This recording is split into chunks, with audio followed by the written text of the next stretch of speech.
We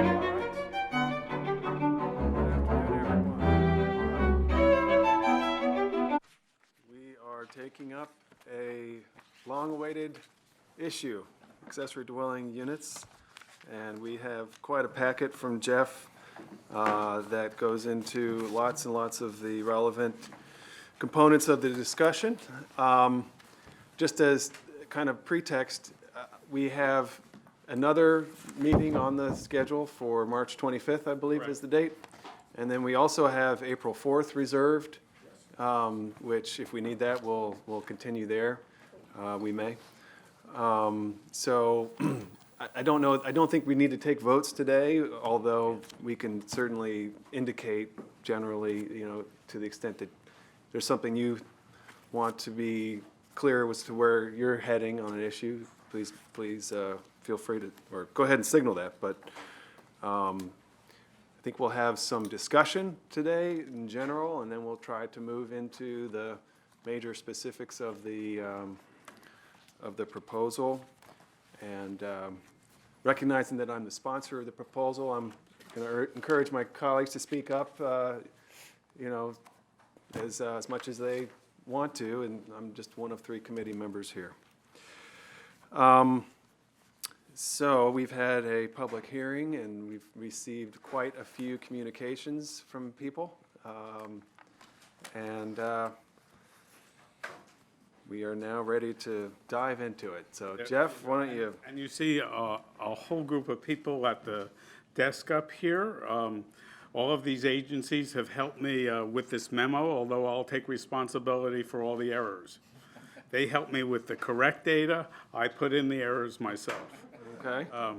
But of course, this has been a matter of interest for DHCA, which does the licensing, DPS, which does some of the permitting, park and planning, which is always interested in housing issues throughout the county, and they're all well represented here, as well as the county executive had lots to say on this issue. So Claire Isley is representing the executive individually. This zoning text amendment is relatively comprehensive on changing accessory dwelling units. Unfortunately for terminology, we use the word accessory apartment unit. In the whole rest of the world, they use accessory dwelling unit, so I like that initial better because I could find more things when I Googled things. Right. So you will find that as a difference in this. This is not an issue that the council has left alone for any long periods of time. There were some changes proposed back 2003, 2004.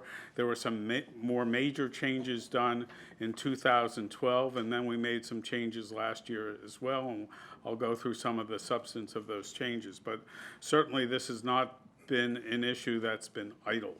No, and as someone who participated in the 2012 changes, it was my expectation that we were allowing for a much increased level of production of ADUs through the compromises that we enacted, and from my conclusion is that did not happen, that we really didn't see the needle change much on the production, so that was that's really the motivator to come back to the issue, because what I thought we had done in the past, we, in my opinion, did not actually accomplish. So that's my own personal experience there. But please continue, Jeff. If you'd like to go through all of the individual changes in this zoning text amendment, they're on page 2 of the memo.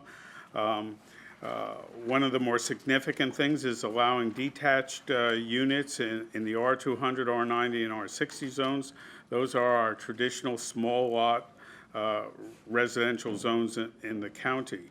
It changes the parking requirements. Right now, you have to have 1 space in addition to what was required for the house. Sometimes that's 0.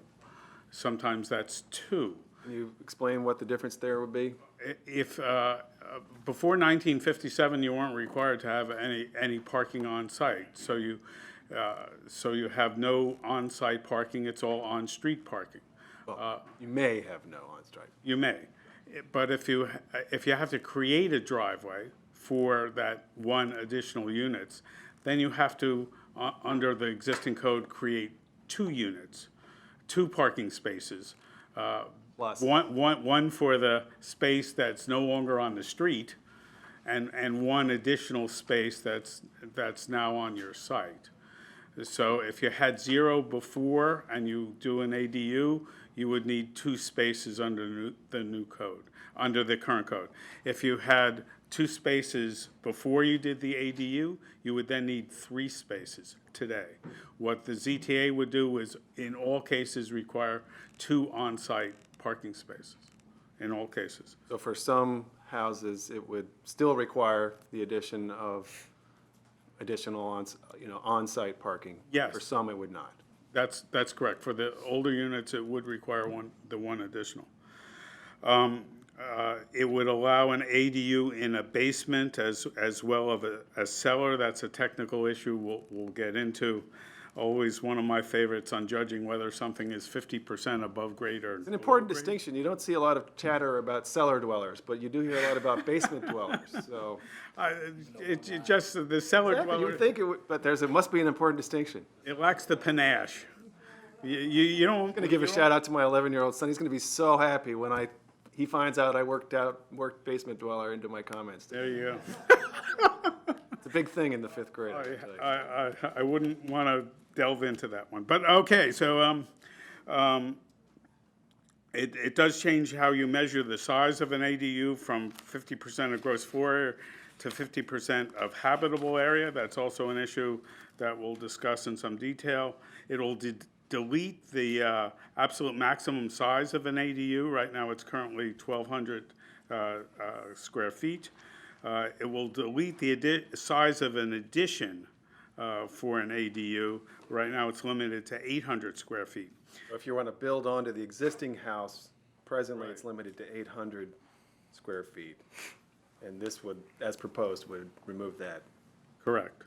Right now, you cannot build an ADU in a new unit. The unit has to be at least 5 years old. This would delete that requirement and allow you to build it no matter what the age of the current structure is.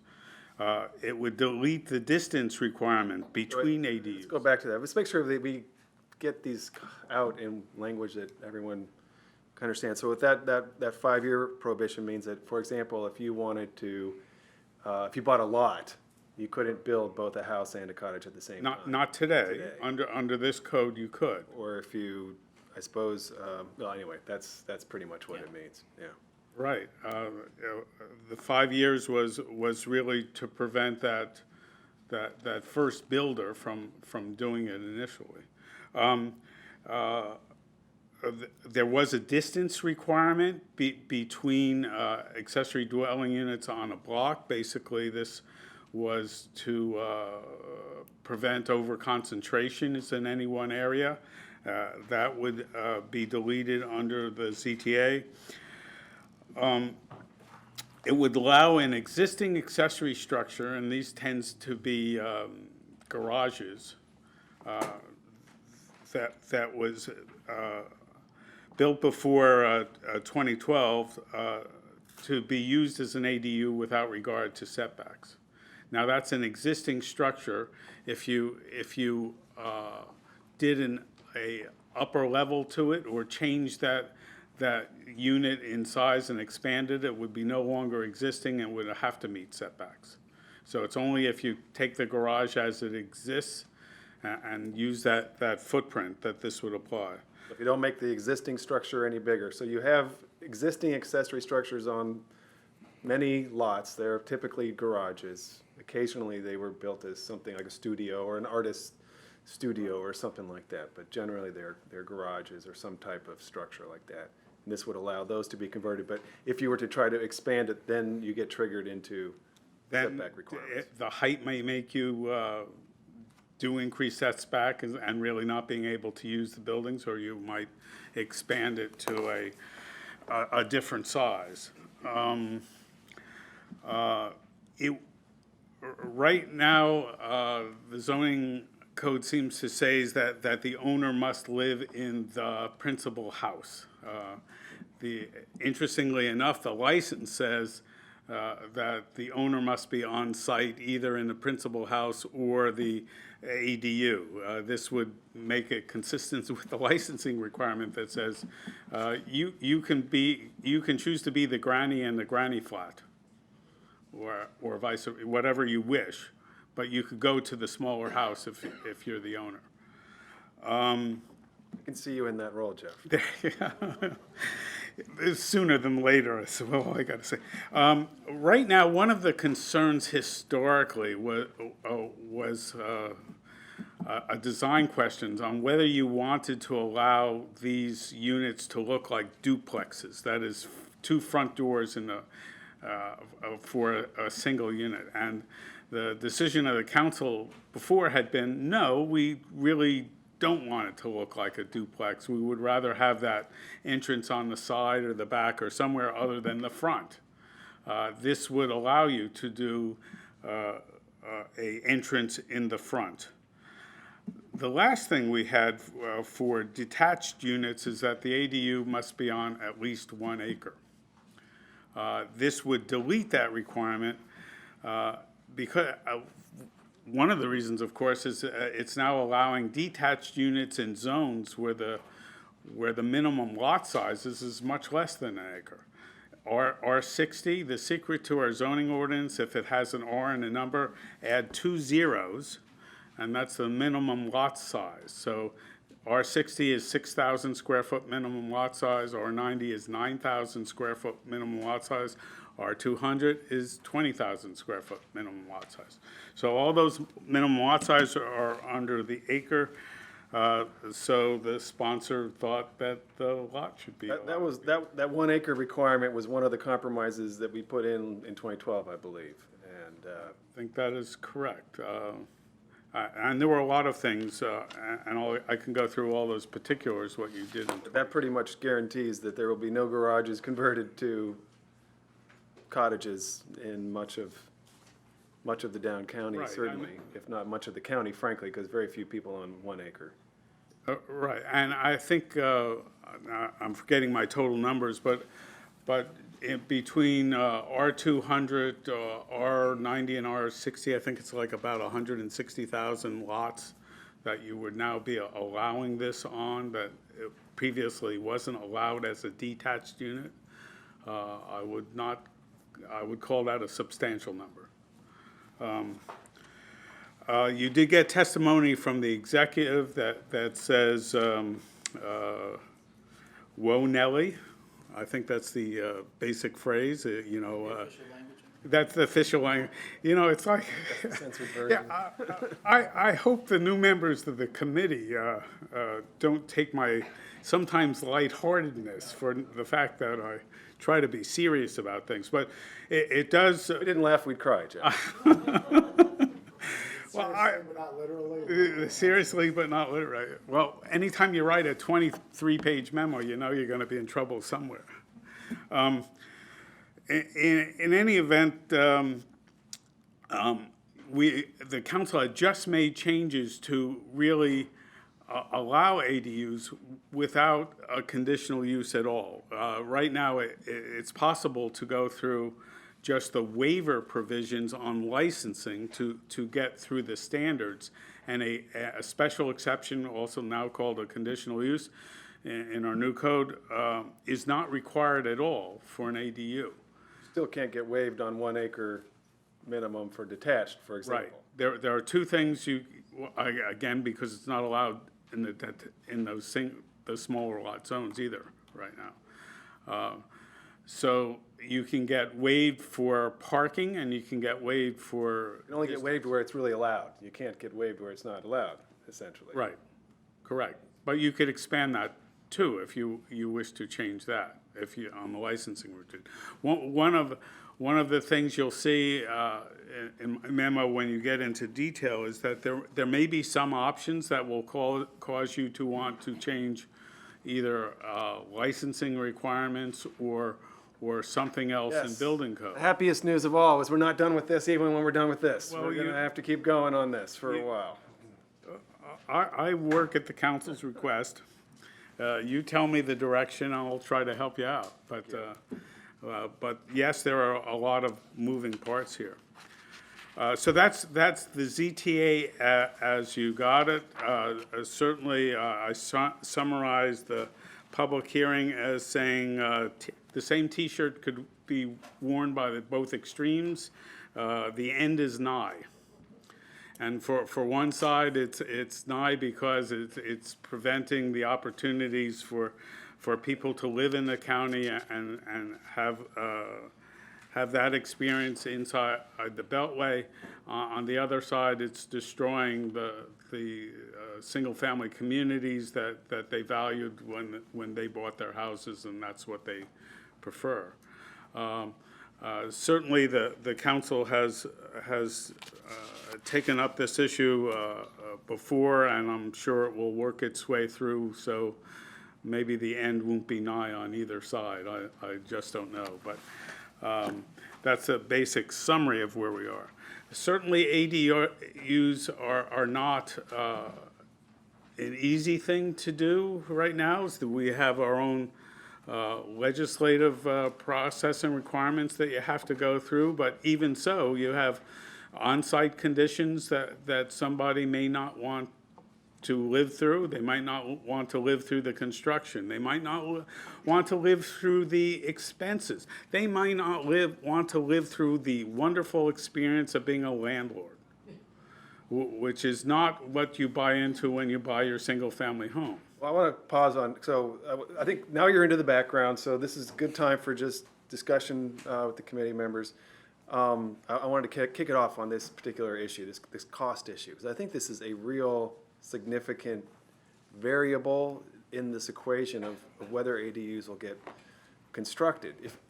To build a new detached unit that is towards the larger end of that size, you're looking at well over $200,000. I think that's what the market is showing, right? You're looking at That is what I got from the literature. I think DHCA may be able to confirm that. But the interesting thing about it is that if you had 50 people shopping for a home in the market, how many of them want to pay for an additional cottage or a unit in the back, a detached ADU?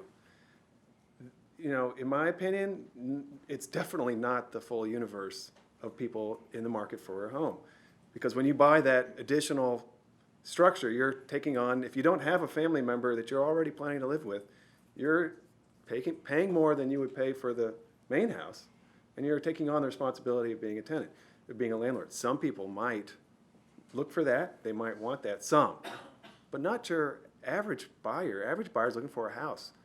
And so I think that we have to kind of think more realistically about how much this is going to be used. I think people will, what the evidence shows from around the country is that people do build these occasionally, you know, in a targeted, modest way, substantially to house a family member, at least for, you know, the foreseeable short term of when they create it. But when you are in the market for a house, do you really want to buy a house with a detached unit? That's a smaller universe of buyers. And even actually, if it's not a detached unit, if it's inside of the house, you probably value the square footage. If you want to get a house that's 3,000 square feet, and you find one that's 2,000 plus an ADU inside, that meets your 3,000 square feet, and then maybe you pull out the kitchen, and you just convert it to a TV room. That's actually what I did in our house. We weren't really thinking about an ADU, but there was one that was built in the 40s or 50s. It wasn't licensed and hadn't been used that way for a really long time. We did not value that ADU at all. We only valued the square footage. And we moved in and we removed all of those fixtures, and we used what was once the closet as a kitchen, the kitchen as a closet. So you just don't know who's going to build these and who's not. But I think that's why I say the visions of apocalypse here. You know, that every homeowner is going to put one in their backyard is just, you know, I think we all need to just appreciate that it's a huge expense. It's a big risk for the owner, because now they have to sell a house with a unit that has, they have to sell a property that has fewer buyers. than it would have if there wasn't a unit, actually. And so who's going to want to take that on? If you bought a house for $600,000 and you know you want to sell it in 10 years so you can buy a different house somewhere else, or you want to have the flexibility, are you going to really borrow another $200,000 and put up a structure like this? And then be potentially left with, underwater on your mortgage if it doesn't work out? No, you're not going to do that. So the universe of people who are going to do this is smaller than I think people assume. Now, there's another side of that story. Some people will look at it differently, but that's been my experience. Yeah. Will. Thank you, Mr. Chairman. I guess I'll address this point. Thanks. And then not go broader than Sure. that so we can do it in a structured way. And so, Tim, you were going to chime in on the cost. Is that your understanding? Because we did some research on our end, and you can get some of these tiny houses for $10,000, $12,000, up to $90,000. But I know that doesn't include water and sewer and all that. What is your assessment of that? The prefabs. I'm sorry, the prefabs. So what's your assessment of that claim that it's $200,000 to do this? Well, it's tough to comment on the 200,000. I mean, that's detached. What we did was, after the last accessory work session, was actually just survey a sample of the folks that actually have them. And I was surprised to hear that the average cost was 80, 90, 100,000 for interior accessory units. Interior Yeah, inside the house, which is going to be less expensive than and a detached. the detached. Okay. Yep. So build-ons, 80, 90, 100. Yeah. If I may, Yes. um, And I'm sorry, I should have had you introduce yourself Oh, for the sorry. millions watching. For the record, Tim Getzinger, Acting Director, DHCA. Diane Schwartz-Jones, Director, Department of Permitting Services. The number probably is not an unreasonable number. We have the International Codes Council publishes basically based on a national average of what construction costs are, and for this type of construction, even under the most inexpensive framework, it would be about $118 a square foot. So depending what the size of the unit is, it's not an unreasonable estimate of the cost. With respect to the prefab, like the granny pods, if you will, you can certainly have them delivered, but you still would need to build the foundation. You would still need to connect it and do the work that goes, the site work that would go along with it. Maybe a driveway, other things too. Other costs to So, add, right. not to mention electricity, water, and all that. Thank you for that. That's helpful. I think we're all trying to figure out, and I know I am, how do we make it more affordable to live here in the county? And this point of cost was particularly important to me in analyzing any proposal, but particularly these. And one of the reasons ADUs appeal to me is because the idea that a senior citizen or a young person coming to move back can affordably, or a renter can affordably get into a unit in the county. We hear time and time again, our kids can't afford to move back here, seniors are trying. So we know the problems. And so this point of cost is particularly important. I think there's a flip side to it too. There's an equity issue in the sense that if 60% of homeowners are white in Montgomery County, and if it costs $200,000 to do, who's going to be building it? But then who are they going to rent to? So then who are they going to be opening up? What neighborhoods and where is this going to be included in, and how they're going to be distributed? And I think so. It could slice both ways. It could be a positive equity issue, but it also you got to think about it both ways and just analyze it critically. And so that's another thing I'm looking at. And I'm looking at Director Anderson might want to say something to that point. Well, Chair Anderson, I keep wanting to demote you. I don't know if this is the time to raise this, but everybody keeps talking about $200,000 like it's some kind of outrageous amount of money, really expensive. $200,000 at 5% interest over 30 years is $1,074 a month. So, assuming that's the number, and I don't have any basis for knowing what the number is, whether it's higher or lower, but let's just say it's $200,000, you could rent to somebody for a little over $1,000 a month, which would be very affordable. Yeah, you could come out in a net. You might not be making any money, but you could. Right, you're you probably could going to you be could north there, making and you're it up. probably, initially, if you did it as Mr. Reimert suggested, because you wanted to put your in-laws there, or you had some reason to have a family member on the property, but then, once that need is met, maybe then you start renting, and then there's some rent growth that you could expect from there. So as a long-term investment, when you buy your house, you might build the accessory dwelling, and let's say it's $200,000.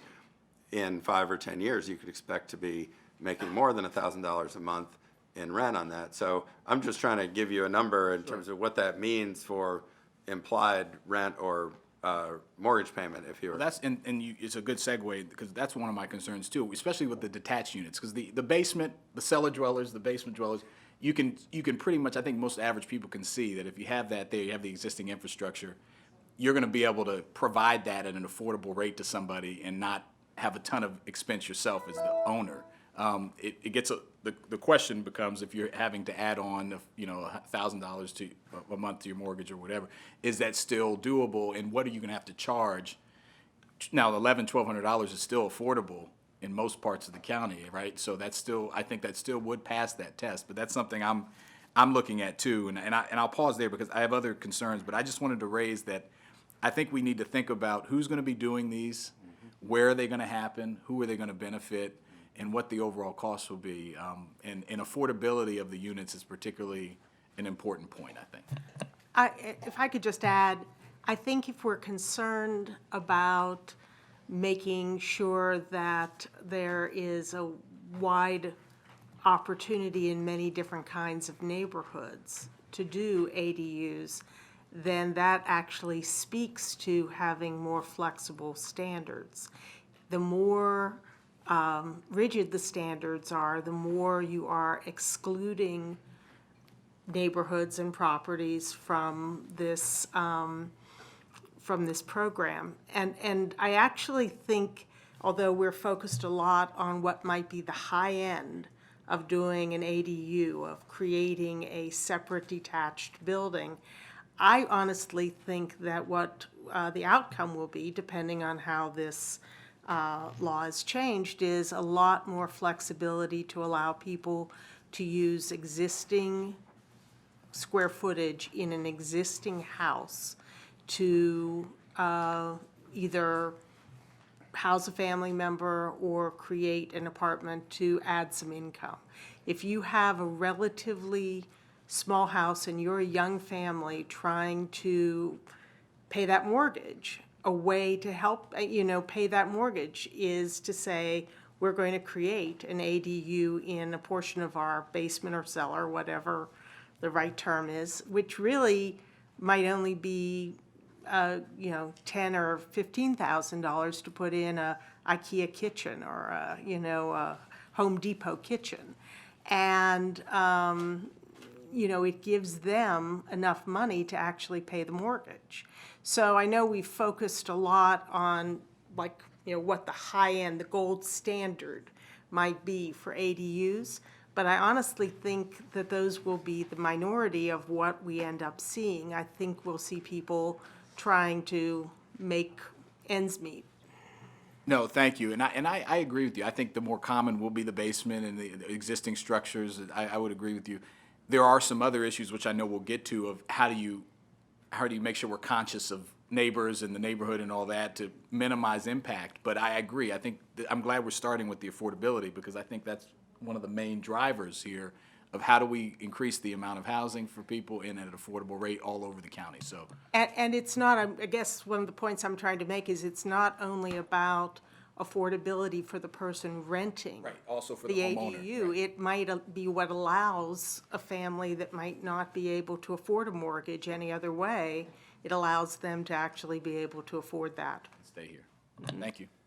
Yeah, good point. I mean, I was speaking to the vision that everyone has of a new large structure going up in every backyard. I think that's what's causing a lot of concern, and I think the reality is much more targeted, modest use. Andrew. Well, I appreciate that, and I appreciate kind of the framework that we've now approached this conversation. I can speak to the fact that there is a lot of passion on both sides of this issue and everywhere in between, and I really appreciate that. I mean, I wish everybody was this engaged and this interested in every issue that we take up in county and local government. And I appreciate my staff and particularly Rose Hacking, who's really helped me to consolidate everybody's different views from the public hearing, from separate meetings we've had, from the large number of correspondence that we've received, several meetings with folks who are in this room. I appreciate you're here again today to try to address some of the challenges while appreciating the fact that we do want to make ADUs a possibility for residents as another access point and another entry point to a housing market that is inaccessible to far too many people. And as part of the way that we address this, and I agree, we have to be thinking of who and where and how, and frankly, what.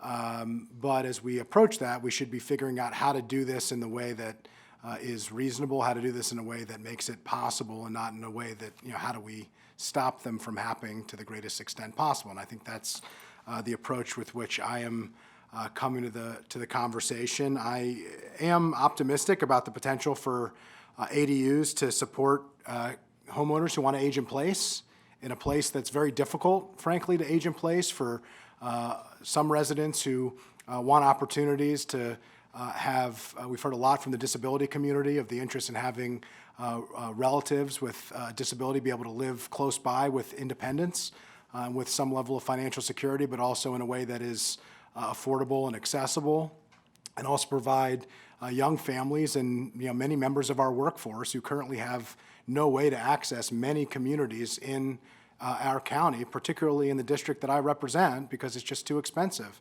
And having our teachers and our first responders be able to live closer to the police and fire houses where they work, to the schools in the communities where they work, I think has a tremendous community benefit. There's the devil's in the details when it comes to that, and I know we're going to have a robust conversation. I will throw right out and say that I think that our county policies on two council members who serve on the same committee not being able to sit in a substantive meeting together outside of a public session takes it a little bit too far, the interest of transparency and the goal of actually getting things done. But from a Second. yeah. I understand the full council, that being a concern, but we're really just making recommendations. I just want to put that out there. I think this is a perfect example of why that is not a thoughtful way to policy make. And I don't think most residents would appreciate that, and understanding that we have to kind of play a game of telephone. But with respect to that game of telephone, I appreciate the fact that our staffs have worked really closely together to try to talk through some of these issues and get additional feedback from council staff, and really try to learn about what are the impediments here. And I think everything that's been said is really important, and I just want to reiterate, no matter what we do here, the greatest obstacle that is going to stop somebody from building an ADU won't be a regulatory restriction, it will be cost. And I think we can make some really important moves to make it easier, because regulations are costs. And I think the question is whether those costs are worth it, and I think if done the right way, they are.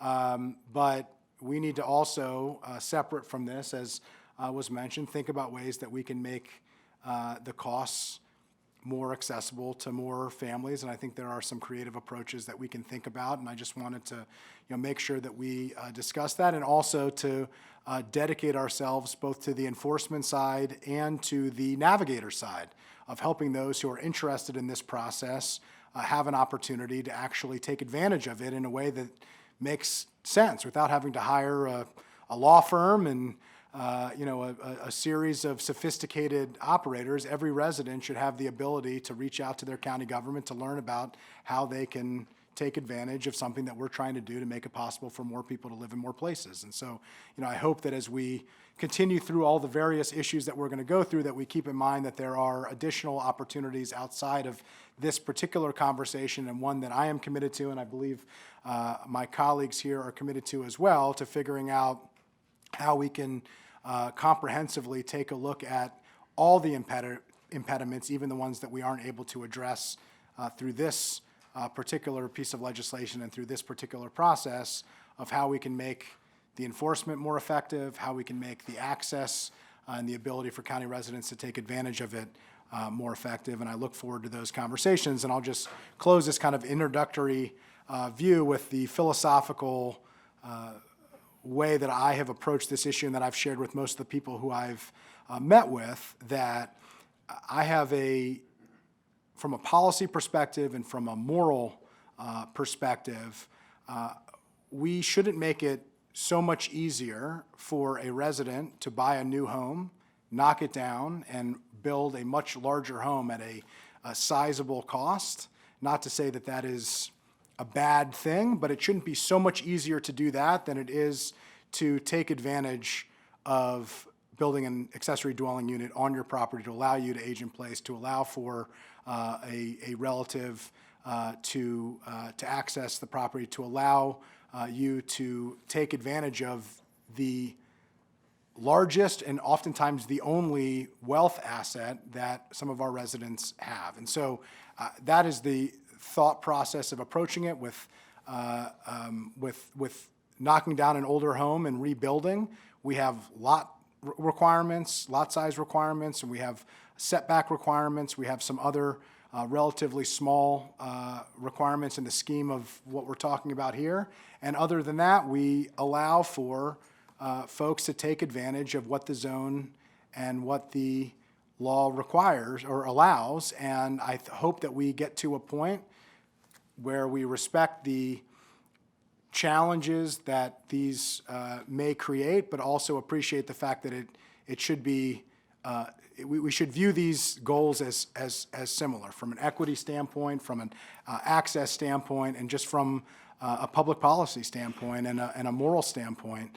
That's the way that I personally am thinking about it. That's the way that I'm approaching it. While I certainly appreciate and recognize there are many aspects of this, size, parking, et cetera, that we need to address, and I know that there are going to be a significant number of amendments that we're going to consider, but we should be thinking about how we make this an accessible and a possible opportunity for residents, and do it in a way that is reasonable and that reflects the needs and the integrity of the community. Thank you very much, Andrew. I really appreciate your point there, that we shouldn't make it harder to add housing that's affordable into the community, or more affordable than we do housing that is really for people who are very wealthy. And I think that's a very powerful point. And of course, the council has been on this issue on the other side, on preventing, if you will, in their own minds, mansionization. And what it's done is with infill developments, and there's a very weird definition of what is an infill development, let me tell you. It has actually reduced the lot coverage for those infill developments to prevent some types of infill development. So you have to make decisions on where accessory dwelling units fits into that kind of dynamic, as well as the other pre-existing setback requirements and height requirements for accessory units in particular. That's right. And as proposed, it does not change the lot coverage requirements. As proposed, it does not, but again, if you're considering it in relationship to whether it's better or worse on infill, you want both those numbers in front of you, and I did not put that in this memo, so I'll see about correcting that. I didn't think it was long enough myself. You know, it only carried 2 plot lines and was ready for the sequel. Let's continue through here. Okay. We went through reducing barriers. Some of that, of course, is much like we've been talking about reducing costs, reducing regulations, but on the other side of that is a number of jurisdictions have gone proactive and put forward here is the pro forma that if you follow, you'll get approved in 2 seconds. So if you're coming through with that, with something that is already modeled and already pre-done by permitting, you get a green light in some of those areas, and they put pamphlets to that effect. Again, in some detail on the ADU changes that the council did, aside from its most recent action on not requiring a conditional use for any type of accessory unit and just allowing that waiver provision, that is so new that we are just getting the first waivers now. And we're just working out that process with with the hearing examiner on how that all works.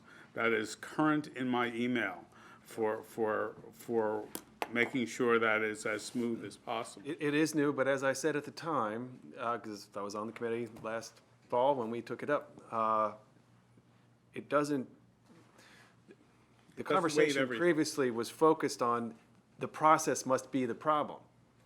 And so we were looking to ease the process and make it, more, to help us achieve the result we're trying to achieve. But when you look underneath the surface, it wasn't really the process that was preventing a lot of people from even applying in the first place.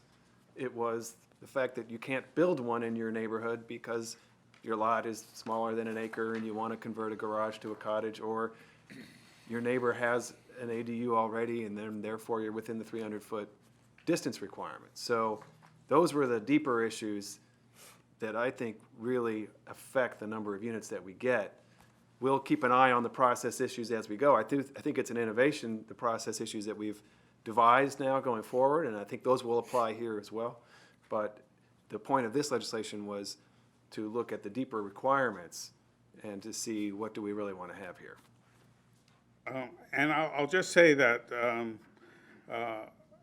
the history of this goes a little bit back and forth with the preferences of the council. In 2003, the council considered removing the maximum size of these units and decided not to do that. In 2004, the county executive proposed eliminating the distance requirements and allowing more concentrations of ADUs, and the council decided not to do that. In 2012, it did make most of the major changes that you're considering today, including adding in not only is it 12,000 square foot max, but no more than 50% of the dwelling unit was a limitation that was added in 2012. It did also add the requirement that the dwelling be at least 5 years old, and that an addition can only be 800 square feet. So those were the types of things that were of concern to the council back in 2012 when it was making more things allowable again without conditional use. So it put in those standards to avoid an individual look at those requirements. Now, 1 sec. Do we want to, I mean, there was a lot of points there that we just went through it. I'm just wondering if it makes sense to kind of hone in and ask some questions point by point, like, On the history items? I mean, you will get to each of the. so we just want to talk about history, okay. He was just Going in through the history, top of okay. page 6 Ah, in the that's what I history. wanted to make sure, okay. Right. I mean, certainly each of those things you're going to get lots of conversation on and direction. We will get into that momentarily. Right, and some of them interrelate. You know, setbacks compared with size matters, height matters with setbacks. So you want to get to a total package that you think makes sense for the council. Now, we do have some numbers on where these licensed facilities exist. This was all provided by DHCA on the since 2012 update. A lot of these are in Bethesda and in Kensington, and the licensing. This is on page 6. The submitted applications have been around 50 up to 65 a year for license applications, not just a tad under the few thousand that are applied for in Seattle a year. Well, the Seattle number's not 1,000 per year, it's like 500. Jane Lyons is here, she did some research on this. I think she's found it was like 600 in Seattle per year, yeah, something like that. That sounds right. Yeah, So we're just a hair under it. Yeah, we're 10% of the Seattle. That was also a motivating factor, Jane's research identifying that we are really kind of scraping the bottom regionally in terms of the amount of applications that we get every year. And feel like we need to do better. Go ahead. Yeah, I think I have 600, and I think that's 1.3% of the total housing there. Right. So we're at 60, so we're 10% of that. I mean, I think, as you were mentioning earlier, in terms of the, that, I guess, in terms of ADUs, is kind of the Wild West of ADU, you know? Less restrictions even than we're talking about here, and In a community 10 with times a much more. more significant housing crisis even than Right. we have, and yet it's still relatively Yeah, modest. 10 times what we're talking about here on an annual basis currently, and 1.3% of the housing stock. And yet, a lot of these jurisdictions that are having high ADU applications also have the highest percentage rent increases in the country. You know, when you go to the western states, you know, Seattle, Oregon, California, at some point you're talking about, you know, 5-year, 4-year rental rates of 8% per year. Whereas the rental rates here have been going up about 2.5% per year. So we haven't seen that rental kind of market push that these western states are showing us. Now, you can take that either way, but Well, it's that's, an important point. I think this would be a good time to find out from planning about the research that they've pulled forward about the number. And I think, as everyone in this room knows, I used an incorrect number in one of my emails about the total number of units, but we now have the correct number before us, which is, again, how many exist? again, it's under, just under 500 if you if you count both the licensed and the old registered living units Registered limit? together. I think it's like 470, something like that, 468 to be precise. 473 says Lisa Giovanni. Can you share, share what you have learned looking into these? We know that you looked into the number of students living at these addresses as well. Just go ahead, whatever you want to jump in. Good afternoon, Lisa Gavoni for the record. I'm the housing planner for the planning department. One of the things we looked at is the student generation impact and these types of units. So we did is we geocoded all of the accessory dwelling units in the county, and we looked at how many students were being generated from the known accessory dwelling units. And we actually found a number slightly lower than the student generation rate for single-family detached. It's the student generation rate is 0.465 for single-family detached, and the student generation rate for accessory dwelling units is 0.464. So it's slightly lower, but an important note is we can't tell, because they have the same address, if they're coming from the principal dwelling or the accessory dwelling. So it could be that all of these students live in the principal and the rate would be 0, but this is actually the highest that it could be is 0.464. In a way, it's assuming that all the kids are in the accessory dwelling Yes. unit, but that's unlikely. It's very highly unlikely. Sorry, say that again, sorry. Yeah. How does that compare to a regular single-family home? So the In regular, reality, not in how we calculate it. so the reality is the student generation rate is how many kids are living in these single-family detached units. So that rate is 0.465. Meaning that for every, For every, Explain it for the layman. I'm sorry.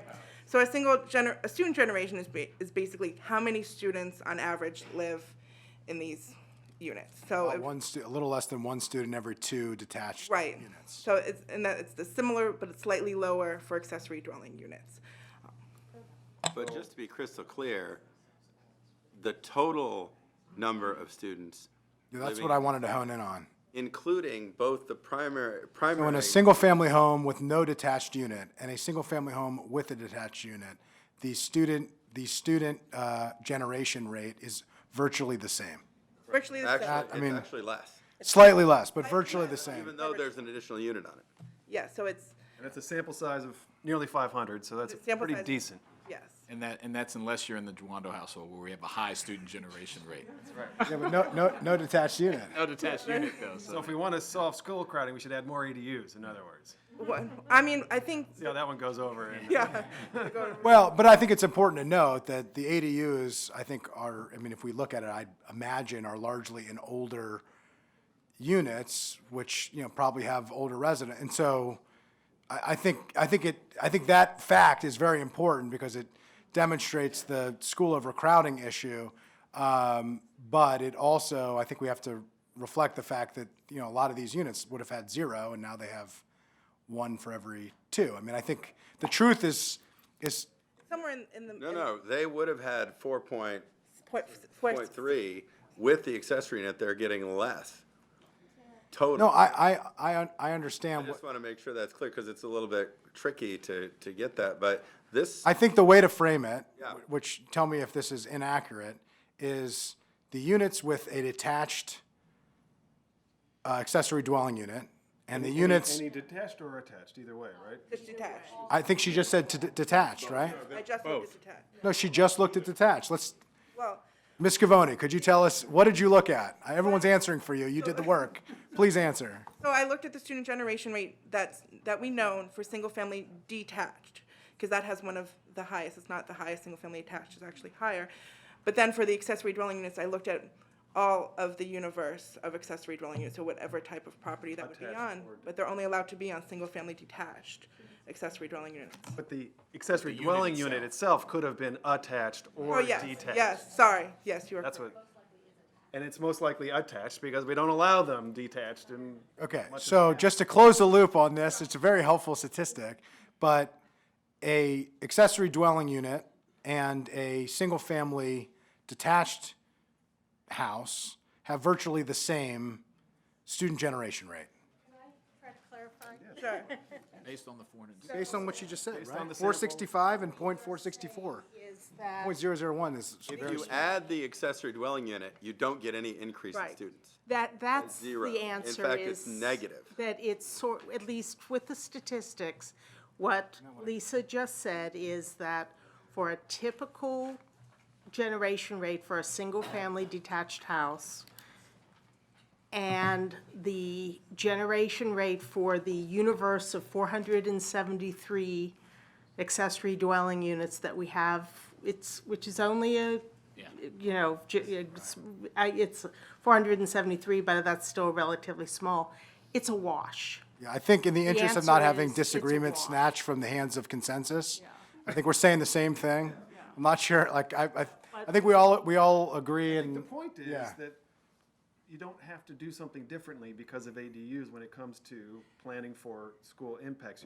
Whatever you've done for the single-family detached stands for the. Yes, it's a wash. Well, I would, the one thing I would want to know a little more is that I actually be okay with the student generation rate going up because hopefully you're hitting people you're helping people that have more kids and it's making it more affordable because one question I had about the current 467 is like, where are those, who are they, you know, under the current regulation, this would presumably, what the steps we're going to take over the next few weeks are going to open it up to a class of people potentially that were not easily, they weren't easily accessible to building or being a part of the ADU in a formal way.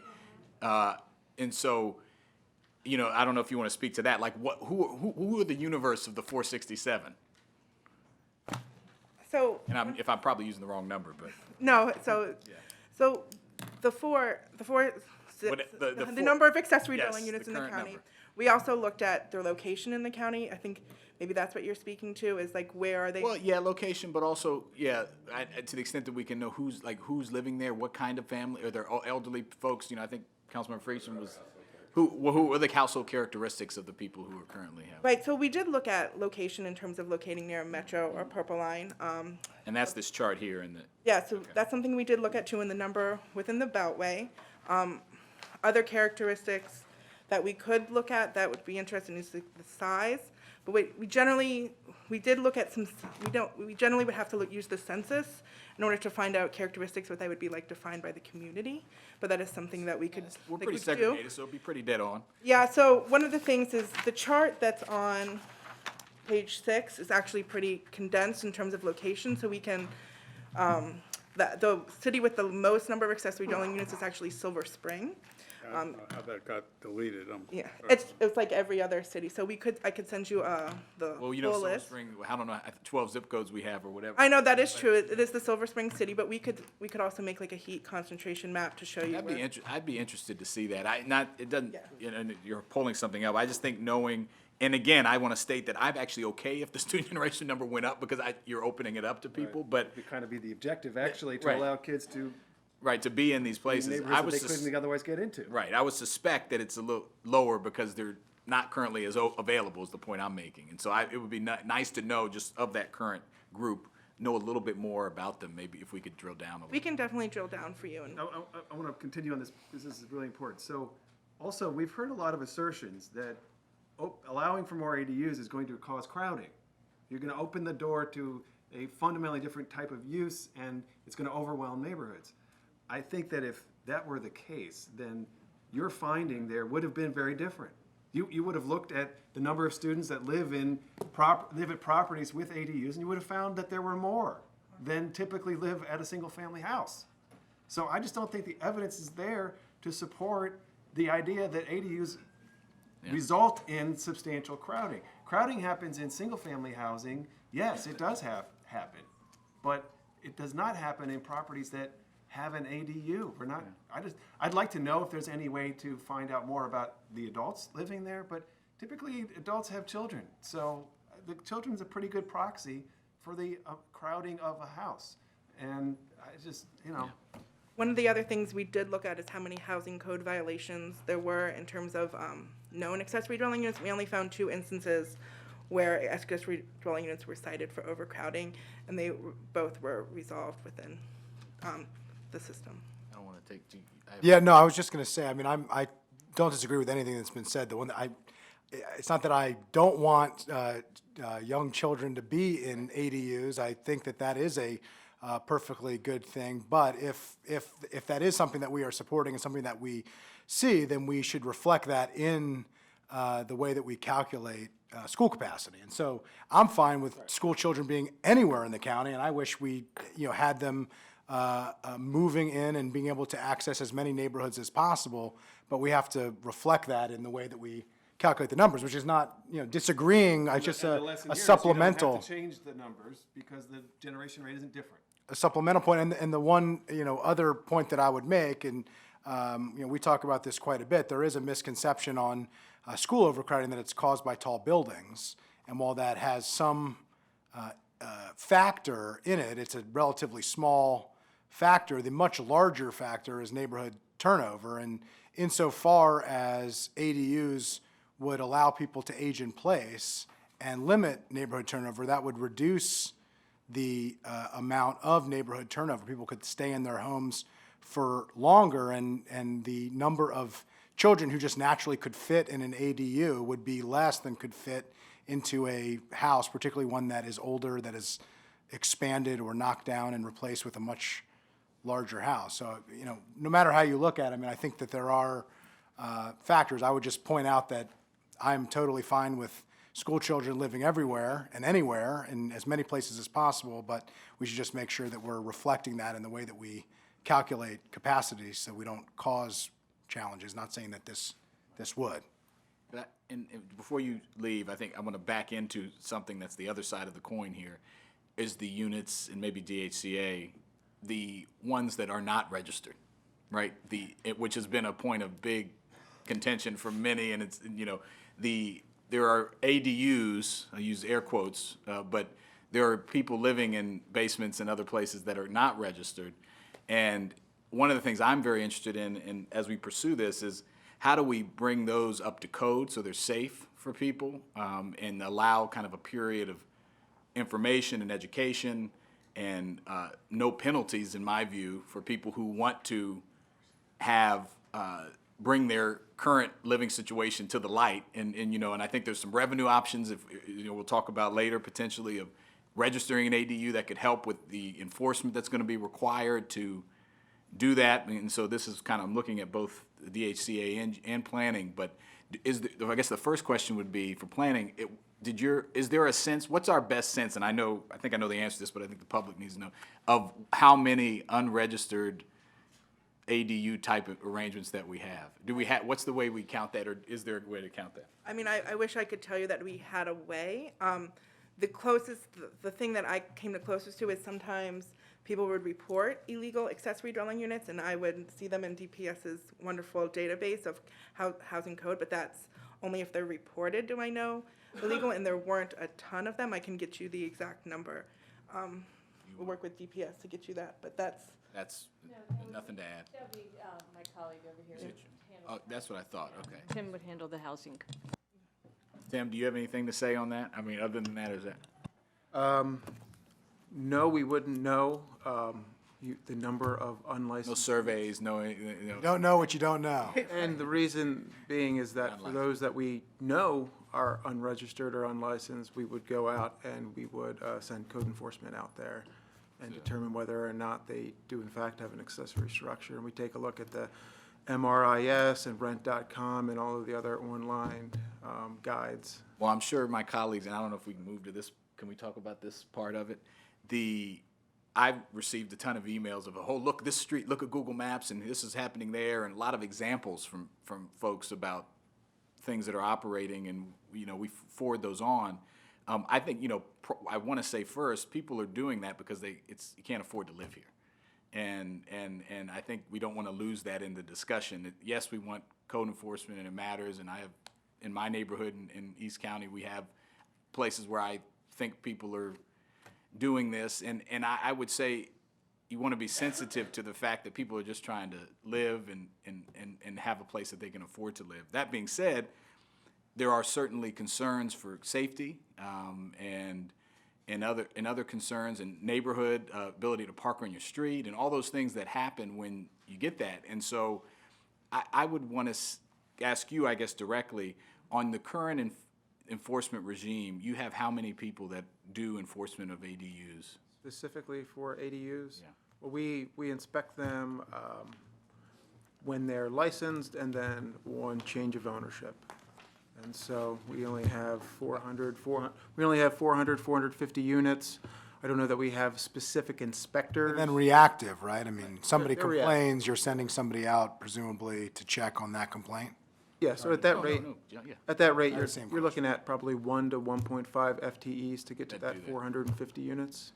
Yeah. And so it would make sense then probably if we were to loosen the restrictions here, or the regulation, to add some people to help with even if it's a modest increase. Sure, I mean, if the intent is to have more applications and more ADUs, then yeah, we would need more inspectors, I would assume, just to be able to go out there. Absolutely. To do that. And currently, what is it, if you, for the cases you do get and you come in and you cite somebody, what's the fee structure? How does that, you get a warning? What's the process for how that goes when? Well, so if you have a complaint, the first thing that you need to be able to do is actually get into the unit. So they don't need to let you into their house. Oftentimes, they'll be like, sure, you can come on in and take a look, and they'll show you.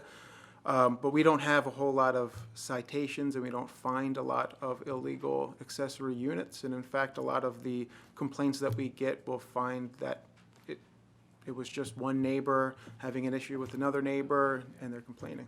And then currently, the fee structure to start it, to apply for an ADU, is there a fee structure currently? It's about 571, I think, altogether, and that includes the registration, the sign fee, and half of the sign fee is you get your money back for that.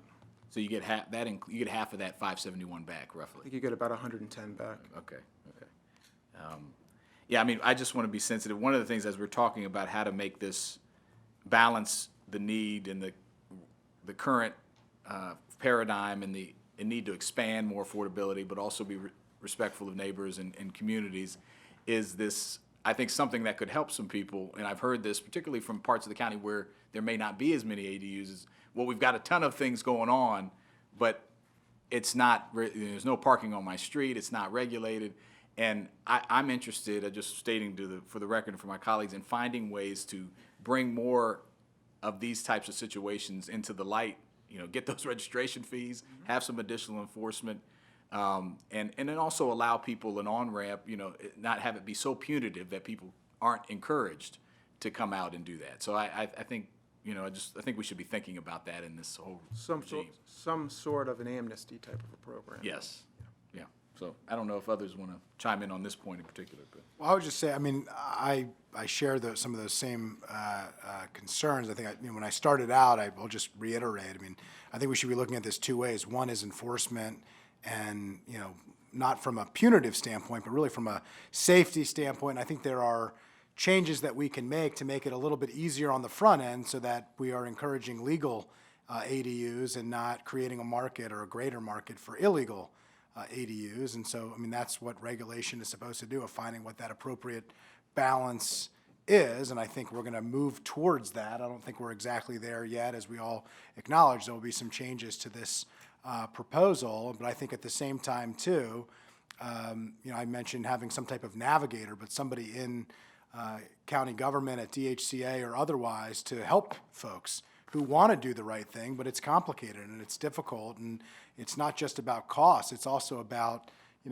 getting through, Mr. Zience's packet here alone, would require, a full staff and a couple law degrees and, a bad sense of humor. No, I'm just kidding. It's, the good news is I don't have the law degree, but I do have a bad sense of humor. And so and a staff, thanks to the taxpayers who pay our salaries. So the good news is I was able to make through it, but we should make it easier. And I think that's what this exercise should be all about. I see Ms. Jones wants to. I do want to just jump in. I think that there are things that we can help DHCA with, and we work together quite closely with them. So, for example, when somebody, and I do want to emphasize the point that if it's coming into the light, if you will, or whatever it is that, affordable housing does not mean subpar housing. It means safe housing. It needs to be an element of this. And so to the extent, what we see sometimes is that these really are thrown together. They're, hobbled together at times, and we want to make sure that these are properly constructed in safe environments. In terms of making it easy, we all know that there are budget constraints, and we're all struggling with the various budget constraints, but at our new website, we actually have process guides for the various permits. For us, the building permit would be an accessory permit or an addition, an alteration or an addition permit. And we can create something that looks a lot like this, that simply lays out every step of the way and then the link to exactly what the forms are. So that could make it very, very easy and very cost-effective to help, at least with the understanding of how the process works. Yeah, being the director of a permitting department is not an easy job, and I appreciate it. And also the website changes have made it much easier, I think, for folks who are trying to go through the process. So I appreciate your work there, and I think your point of, which is kind of highlighting what Mr. Joando's point was, is we shouldn't have residents who have to choose between an unsafe residence and an unaffordable residence here, and that's not a good choice. It's a false choice, and it's one that we should be working every day to alleviate. So I appreciate that. But the takeaway I would ask for the committee is just to know that, we can work for ways, once you all decide, what the policy directive is going to be, we can certainly work out very, clear ways to help the information be available. Thank you. Now, we have a upcoming session around code enforcement in general. When is that, Jeff? Do you remember? I'm sorry, I don't know. April 1st. Thank you, Tim. And so I think we can go a little further into the single-family housing code enforcement issues at that time as well, and kind of just talk about this issue. My feeling is that a lot of the concern that we're hearing from residents about this is actually the concern that they have about people just crowding into single-family housing without necessarily building an ADU. And that's because of the price of housing, and it's the only way that many people are able to live in this county, is to live more than one family perhaps, or multiple people in a single-family house. They're not necessarily building another kitchen, another entrance, more parking. They're just crowding in. And on the one hand, that's the only way that many people have to make a go of it here, which is really unfortunate. But on the other hand, there are certain rules that we have, and that how you balance those two together is a very, very challenging topic. And I think we ought to get into that a little bit on the first and just kind of talk about that, because it's underneath all of this. I was just going to add that today it is legal to rent out individual rooms in a house to an adult. And I know myself of people who have, because of divorce or financial difficulty, decided to rent out 3 or 4 bedrooms in a large house to 3 or 4 adults. That actually creates, I would say, a bigger parking problem than if you had one ADU, where you might actually be making a little more rent than you are by 3 individual people each renting a bedroom, and each bringing their own car to the property. If you had one ADU, you would probably have fewer cars parked on a site. But it is legal today to rent out individual rooms. No parking, no additional parking requirement. That's correct. That's a good point. All right, so back to page 7. We've gone through the submitted applications data. Next topic is racial equity. And racial equity is addressed really on the characteristics for the county, because we do not have a survey of who's in the ADUs themselves. So we know that in general, if you're in ownership housing, you tend to be white in greater proportion than the white population. If you are renting, you tend to be a non-minority in greater proportion. A minority. A non-minority. I'm sorry, a non-white. Person of color. Yeah, Non-white. person of color. That way you can. Thank you. Okay, we can do that, yes. Can I just interrupt here, Jeff? Sure. I want to refer everyone to Circle 30 in the packet, which is a report that was done in Seattle. And Seattle has their own racial equity policy framework, as this county is seeking, this council is seeking to develop, and the county executive is also developing. And I thought that this toolkit was very profound. It talks about, in general, how removing regulatory barriers in the land use code can help achieve the objective of increasing the number and variety of housing choices, and that this can reduce the potential for displacement. Essentially, putting up more and more barriers in the code is moving in the opposite direction of racial equity. That's what I came away from this with, a very clear message. But there's a second part of it that's really important, and Mr. Joanna referred to this earlier, which is if all you do is remove barriers, then you're simply allowing more benefits as owners, anyway, to accrue. As renters, perhaps that creates more rental housing opportunities in neighborhoods where maybe people couldn't afford to otherwise get. And that's an important part of it, and this report highlights that also. To be quite blunt, we would be happy if a family of color were able to live in a neighborhood where otherwise the single-family housing is $800,000 or $1 million, and then attend a school that would otherwise be out of reach for that family. That would be a good thing from a racial equity perspective. Now, on the other hand, if you don't do something to affirmatively allow homeowners who are people of color to take advantage of this opportunity, then they won't get the capital, the ownership side benefits.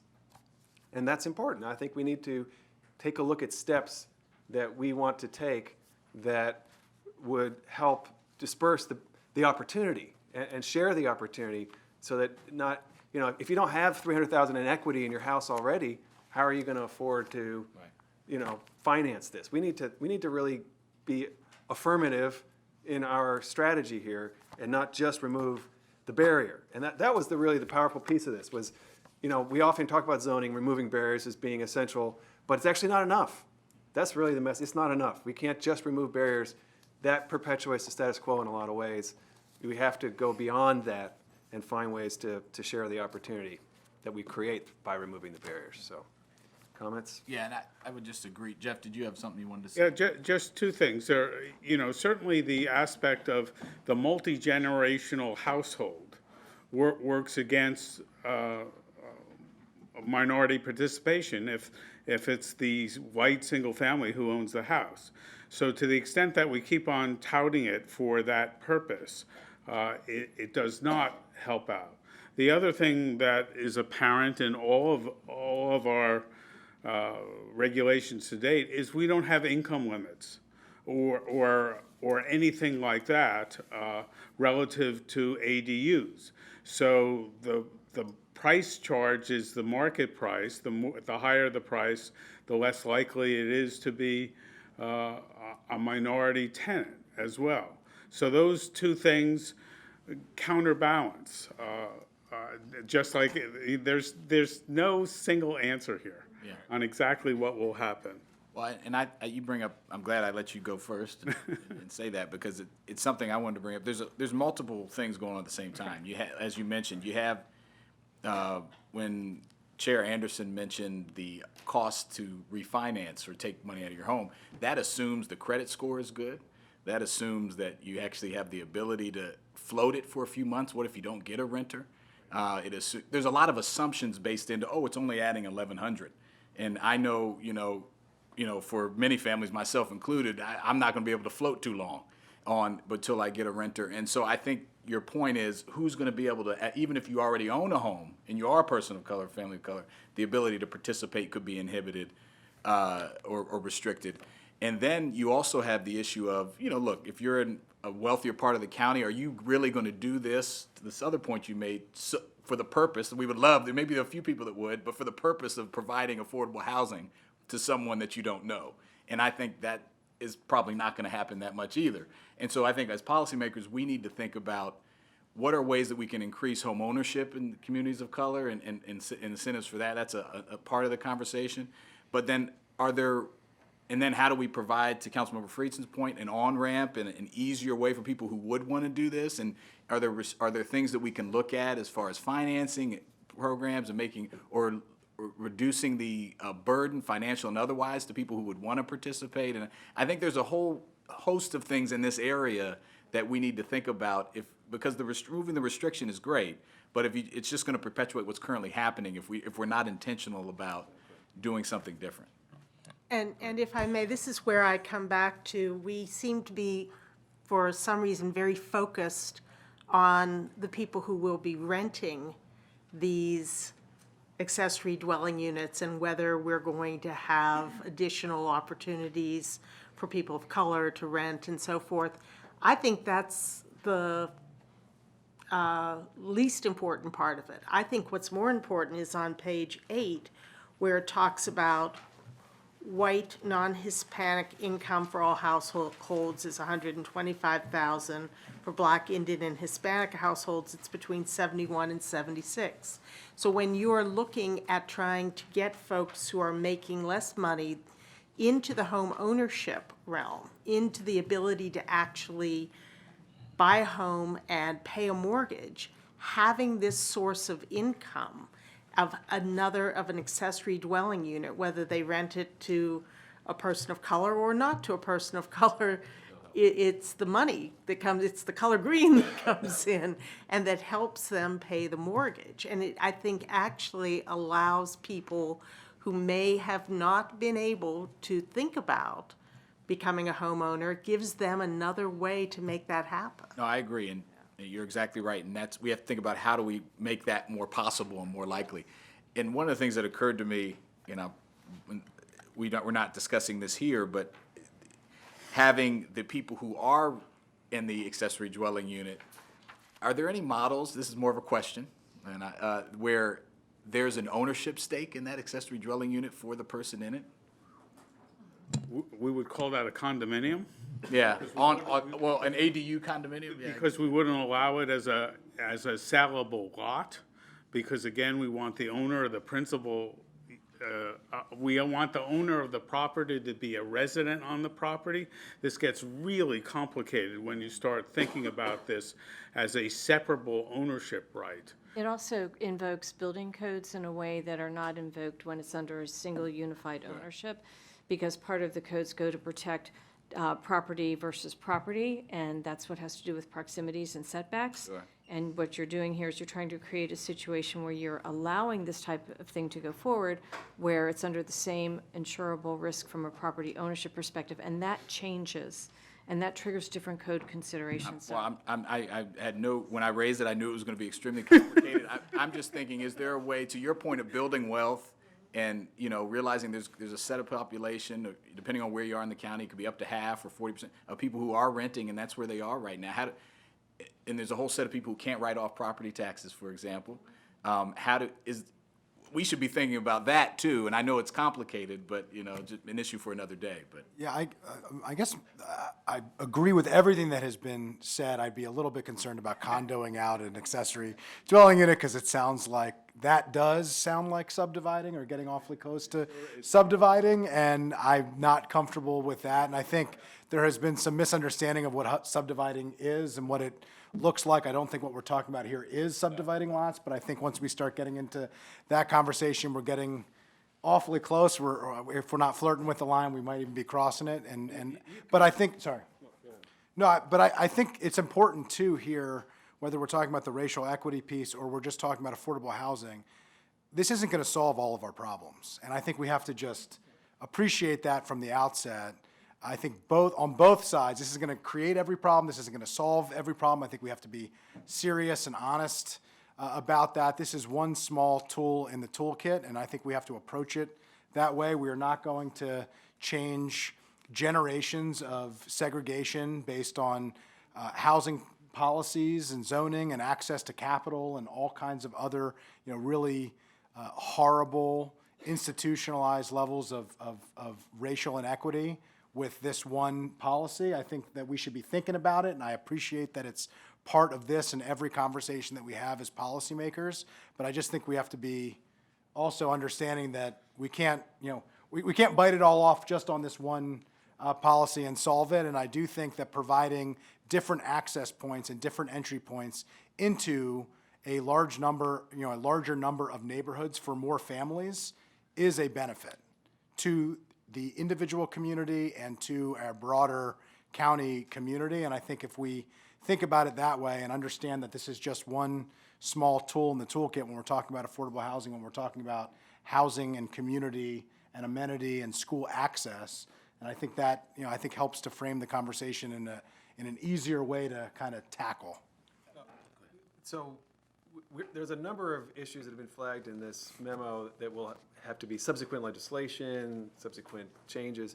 I think we need to come back and talk about programs, initiatives, policies that we could pursue that would allow for this opportunity to be shared more equitably if indeed we create it. I agree, and I think to Councilmember Friesen's point, I agree. This could be good and helpful in and of itself, but because these things are so baked in, I think every policy we have to try to do it. I think it's fair. And we have to move something forward that, to Councilmember Reamer's If I point. could also say that Yeah. the county executive has created a position for a chief equity officer. These are very complex issues, and certainly that person would want to be very involved in these discussions and the outcomes. Claire, would you like to introduce yourself, please? Oh, I'm sorry. Claire Isley, Special Assistant to County Executive Mark Elridge. Everybody here needs no introduction, but you need to. Good point. I just proven the bad humor piece, by the way, Jeff. The next thing in my memo was just repeating what I said about rents, where our rents have gone up about 2.4% over the last, I forgot, the 5 years, 10 years. In other places, it's been much, much higher than that. And that's where that's indicative of a absolute housing shortage. We have had really very high occupancy rates. We maintain that, and in fact, occupancy or vacancy rates have gone down. in recent years, but really in a relatively minor range. We've always had that attribute. We certainly are not the West Coast yet. We got a ways to go before we get to that. There you go. That's right. I like Hopefully, we never will. I like my ocean on one side, not the other, you know. Condos, my condo light might help. I'll tell you, I looked at that condo issue and my head started spinning and I did talk to Ms. Jones about it too, and I think both of our heads started spinning, so that did not escape our notice. Municipalities have their own sets of authorities. Certainly, we have municipalities that have zoning. Nothing you do in zoning will affect those municipalities. Nothing you say will affect those municipalities in terms of zoning. Those that do not have zoning have some other authorities where I just listed what that statute is. They may choose to do some regulations, but that's up to them, and I'll leave it to their attorneys to find out the scope of their authorities. You know, I have a question there. You note that a municipality may have more restrictive conditions, but what if they want to have less restrictive They conditions? Tacoma Park is taking this up now, and their council has deliberated on this, and I've seen a draft of a resolution that I think they'll be voting on that basically says, we like this, but we're concerned it's too restrictive on parking in certain locations, and we'd like the ability to not have parking requirements if that's what we want. If you wish them to have those types of authorities, you should write in that escape clause for them. So they could say, in Tacoma Park, Or in a municipality that Or in a chooses to have lesser restrictions, they may Okay. have lesser restrictions, but you should okay. put that in So as our, long as we specify you can have Yes. less restrictive provisions, then you can have less restrictive yes. provisions. It is your authority to deal with, and you should state those requirements that you want or don't want. But as it stands, they can be more restrictive, they can't be less restrictive without your substantive comments the other way. Great. That's, well, could you please, as we proceed, I suppose I'll connect you with Suzie, the staff at Tacoma Right, Park. but- I know they were in process, and I hadn't received anything from them. They were meeting last week or something, so I expect to get something from them. The rest of this memo deals with really some detailed attributes of what you have to do to be an ADU, particularly an independent one. On fire codes, if you're a detached unit, it's going to be, you're going to have to sprinkler it, whether or not the existing house is sprinklered. If it's attached, then whatever the rules are for that house apply to whether it needs to be sprinklered or not. If the existing house doesn't need to be sprinklered, neither does the attached ADU. David, are houses required? Like, I know I renovated my ones. basement, and I didn't have to sprinkle. I had a fire alarm, I didn't have to sprinkle. New houses are required to have sprinklers. If it's an older house, and I don't recall the year that it went into effect, So if it is predated it, they do not have to have sprinklers. And so if you're putting an accessory dwelling unit in the basement of such a house, you're not going to require a more stringent standard for that incorporated element of the structure. Just like if you were finishing the basement for your own use. It's Well, exactly- If you were doing an addition on your house, Not exactly. would you need to have a sprinkler?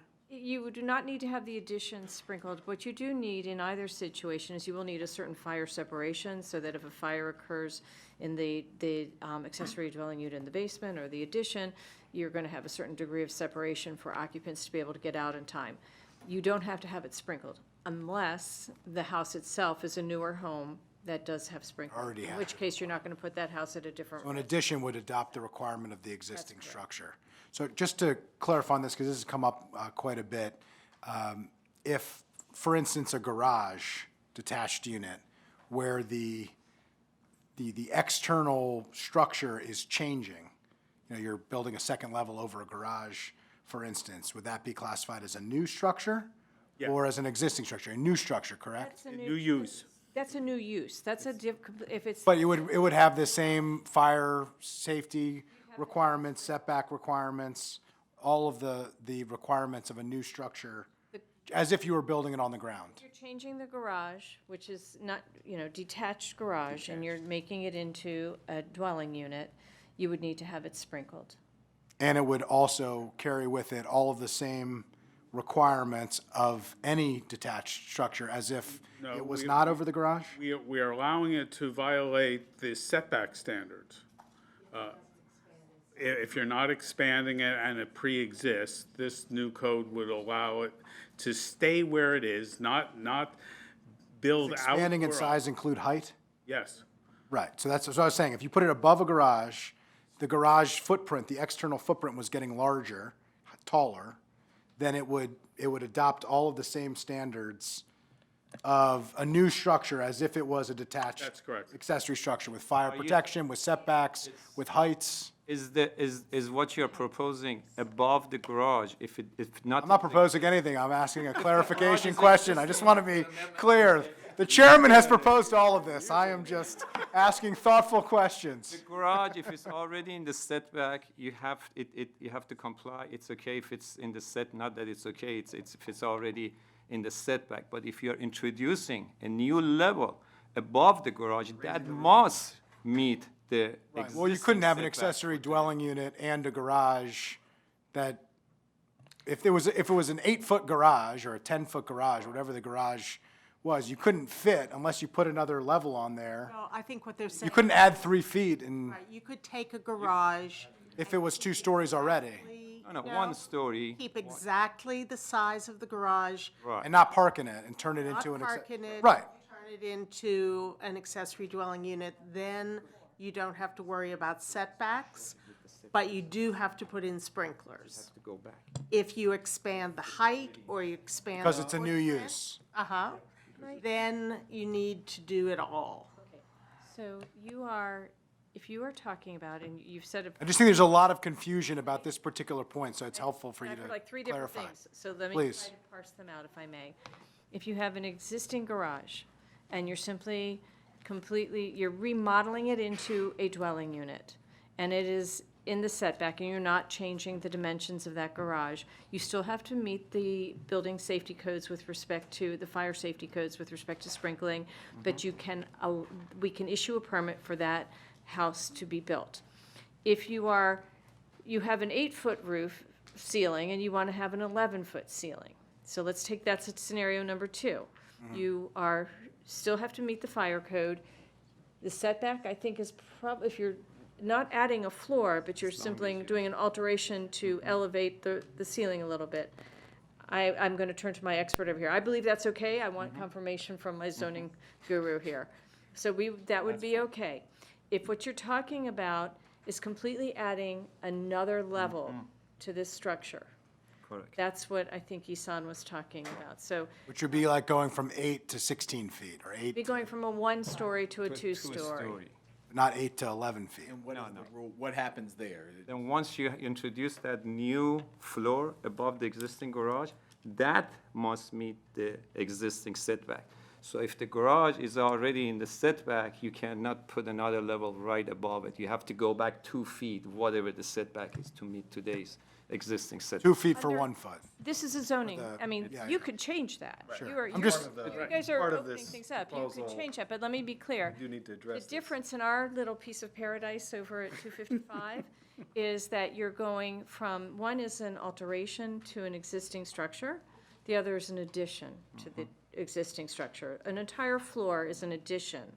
So, lifting the roof a little bit, that's an alteration, so.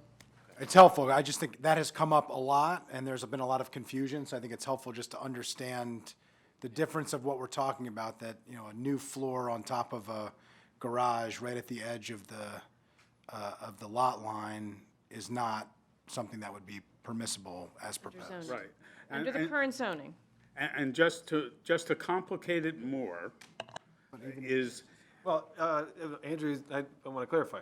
So you've just said, and I don't think this is correct, that under what I have proposed, you could not add on top of an existing structure that is too close to the fence. Yes, you could, but you would have to meet setbacks if you did.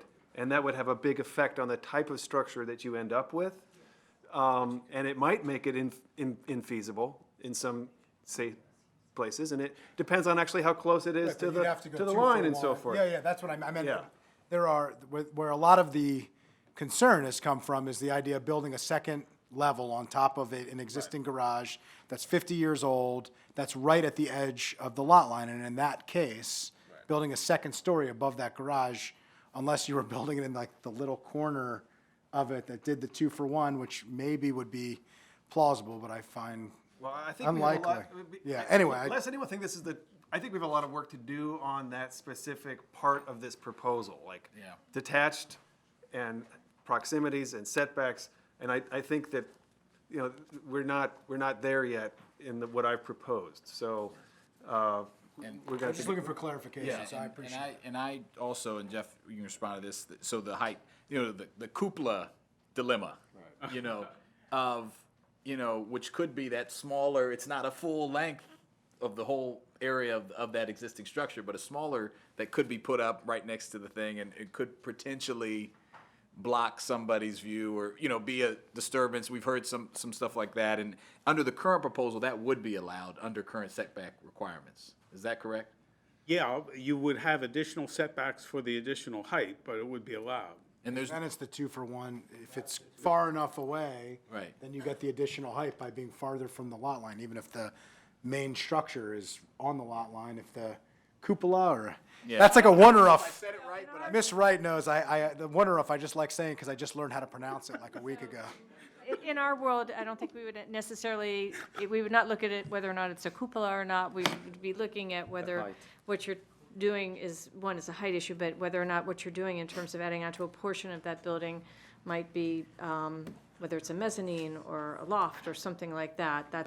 And that becomes an addition again, so the zoning would apply. I think the pictures that were shared with us were not a living quarters. They were like a stylistic, you could have like a skyscape, you know, in a cupola that like allows light in, and it was just showing how high the height could possibly go if you were looking to spend money in an area where somebody wouldn't be living, which I'm not sure is practical, but it's possible, and we should at least weigh it.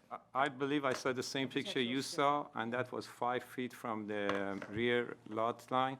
With the proposed ZTA, you have a 12-foot setback in the rear, so You that's. could do it, but you can't do it on the fence. You are right. It's not gonna happen, yeah. Which, but again, I just want to say, I think we got some issues with the setbacks. That same presentation showed us that there's a little bit of an irrationality to the way it has been proposed. I think we want to straighten that out, although I don't know that the proposer necessarily agrees with everything else that we've discussed. But And the maximum height deals with the percentage of the use at that height, so it gets even more complicated. But we'll sort that out. We may not be able, well, actually, I think we want to talk about it a little bit more in general today, just to kind of get it out there, but let's keep going, unless anybody has anything. well, I was just gonna say on the height issue, I know unless we get there later. We do. Okay, so I'll Yeah, wait. Yeah, it is a focused conversation. You'll get very focused on it. And just a couple of other things on just impact taxes. For the most part, they would not apply to these structures. I have to remember where I am here.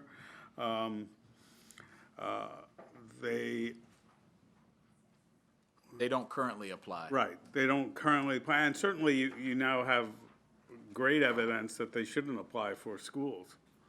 Given that they don't generate more, I apologize, we have not traditionally collected them because honestly, it never occurred to us that it would apply to it, but a strict reading could be problematic, and I just think we need to be clear on that.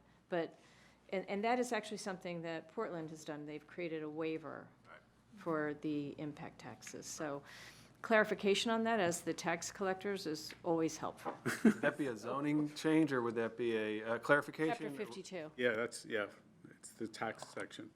I think that the waiver that they give is if the owner makes a commitment for 10 years to hold that unit as an affordable unit for 10 years, and then they get a waiver. Yeah. In Portland. In Portland. All right, well, continuing. continuing on, again, that's a possibility of another bill that would be separate than this. We used to have something called registered living units. They were this routine where you weren't charging rent to somebody that you wanted to live in or with your household. So it was a caretaker or a mother-in-law, you know, unless you like to charge her rent, which would have put it in a different category. Good luck with that. But essentially, you know, you had a DHC inspection there. If they inspect, I think at the time, there's an ownership change now. But otherwise, there is not annual inspection for these things.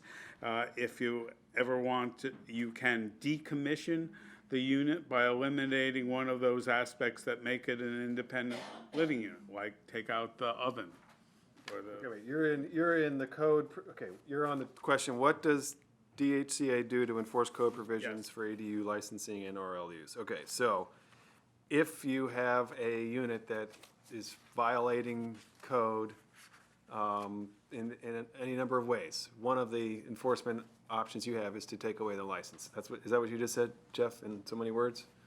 I think so, but I Yeah. got distracted. Right, that's okay. So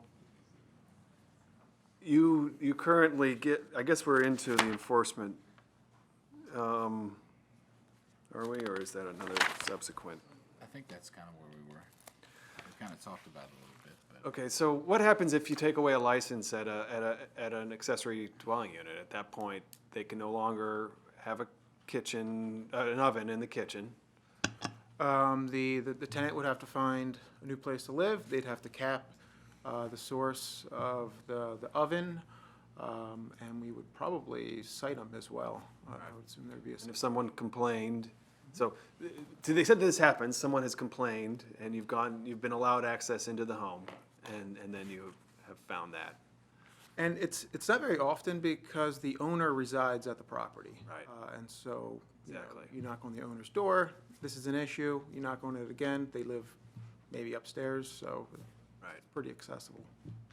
And this elimination idea becomes somewhat important with the prohibition on being able to do short-term leasing, Airbnb leasing with this. Right. So if you wanted to go and switch what you were doing and not rent a long-term unit, but wanted to be a short-term rental, then you would have to go through this elimination process in order to then be licensed under a different procedure in DHCA, But, HHS. well, but as I've proposed it, you may not use an accessory dwelling unit for a short-term rental.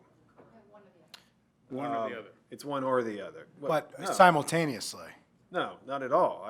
What I proposed. Once it has been an ADU, it would never be able to be a short-term rental.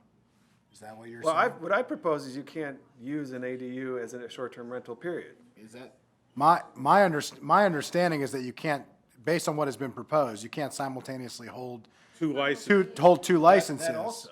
But and I think we could look at making these not be able to be used as short-term rentals, and I'd certainly be open to that. But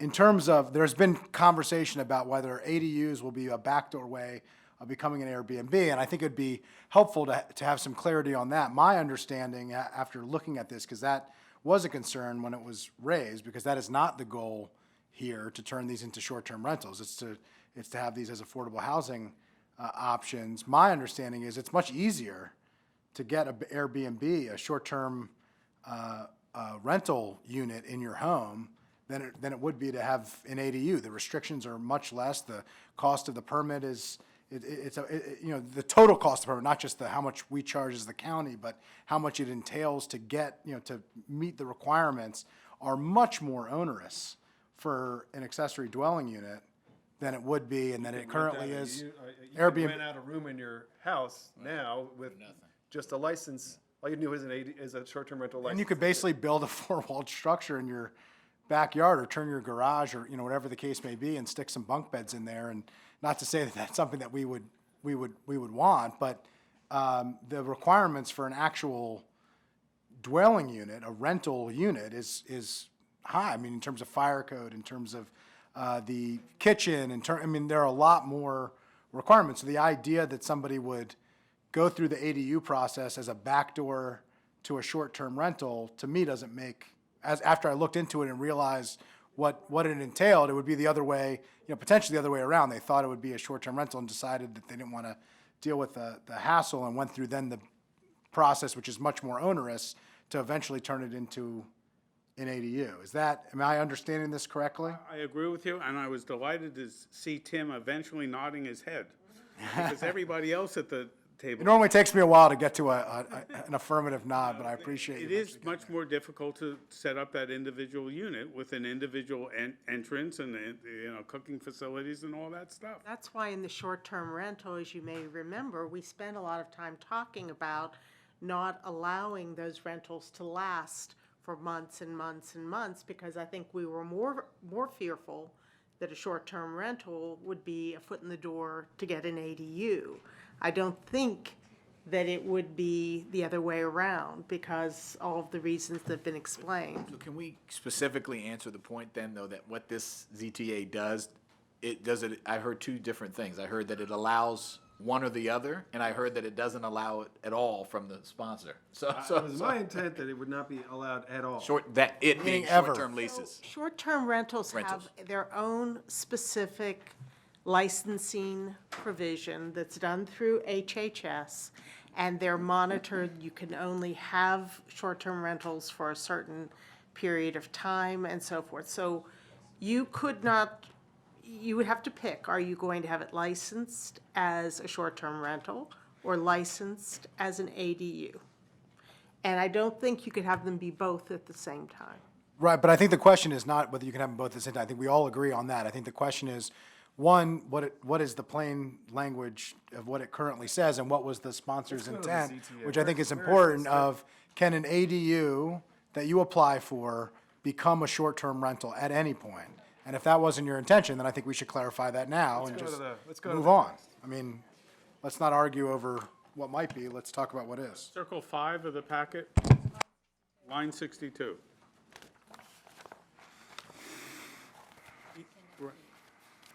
Yeah, and I think it just says there, it can't be at the same time, but you can do them sequentially.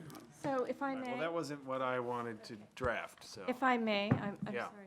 So if, from the perspective of the zoning aspect that we would be enforcing piece of this, if somebody's no longer operating the ADU, which of course, it's absolutely correct, there's a lot more cost to putting it into place.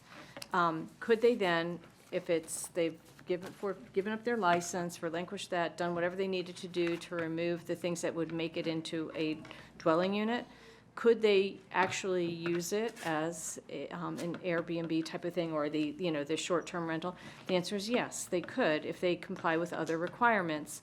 They would have to get the licensing from the Health and Human Services. They'd also have to be, the things that go along with it, have a platform sponsor for how they do their rentals, so that the taxes that relate to it would be collected. But yes, they could do it as this is currently drafted. Okay, well, not to throw staff under the bus, but I don't think that's what I asked you to draft, so we'll go back and look, but Lovely under the bus. it's, in any event, that wasn't my intent, and that's fine. Difficult It's is what's that before us. Anyone, you could have had an ADU and then decided to shut it down, take out the kitchen, do whatever, and it could be a game room for your kids for 5 years. Yeah. And then your kids go off to college and you say, you know what, I'd like to do a short-term rental down there. So I'm going to go ahead and fill out all the paperwork with HHS and do a short-term rental, because now my kids are out of, the house and I'm going to use it for that. Yes, you could do that. But you can't put the kitchen back in, at least that's my No, you argument. You cannot- shouldn't be able to put the Correct, you stove could back not in. put the Correct. Yeah. You don't As- have to And have you it. can use the space, but then you can't market it as like, the equivalent of a unit with a kitchen. And that's gonna have a big effect on on the marketability. And that's how this reads, and that's how DHCA interpreted it, is that you would have to essentially decommission, eliminate one of the aspects that made it possible to live independently in that unit. And So- typically, that's take out the stove and the. So HHS is gonna come and check to make sure you've ripped the stove? I mean, that sounds crazy to me. I mean, that just sounds like a ridiculous. DHCA would. DHCA comes in because you have to decommission it before HHS can recommission it? It'll be in the listing too. I mean, they'll market it as You have the unit with ability a to do that. separate kitchen, and then like, well, you can't do that. But I want to also just mention I think we ought to look at a sort of more of like a lifetime ban on the detached unit. I don't think decommissioning it is enough on the detached unit, So if I may, just pull Yeah. the thread on that a little bit, do you Thanks. mind? please. So, We've already pulled a lot of threads. Let's keep pulling them. Not that we're unraveling here, but yes, so, we're talking about accessory dwelling units that are within a house, we're talking about accessory dwelling units that are outside of a house, we're talking about accessory dwelling units that are intended to help our aging population age in place, because this is what Gwen, Ms. Wright was alluding to, because we're looking for ways that they can help to offset fixed incomes, and we're talking about creating opportunities for housing, things like that. This is when the opportunity for housing that we're talking about has gone away, except for to the extent that having some income generation becomes a facilitator for being able to afford certain things. But be that as it may, if I have a basement that I have converted into an accessory dwelling unit, and for whatever reason I am electing no longer to have it as an accessory dwelling unit in my basement or in my addition, and I go to DHCA and I say, I don't want my license anymore, come look, I've taken out my kitchen. I think it's very difficult I think that enforcement, the negative enforcement is going to be very difficult to say they can never, I mean, we could say that you can never use it for an Airbnb, but I'm Well, questioning that's where I was what our- separating, and I'm saying or- the detached unit. I think it's pretty easy to enforce, if you have a cottage in your backyard that you built as an ADU, it's pretty easy to actually enforce, because it'll be in the listing. You know, that unit cannot be used for short-term rental. But I agree, if you change the configuration of your basement, and then you undo that kitchen a little bit, you know, it's hard, and I'm not sure that, at that point, your marketing opportunity isn't really greater than just renting out your basement bedroom anyway. And so we haven't created an incentive for people to, you know, withdraw the opportunity of housing in a neighborhood and replace it with a commercial opportunity for themselves as a short-term rental. Yeah. So that's the intent And of I what mean, was trying we have to talk about, these are two different things. These are two different policy goals. An Airbnb is a hotel.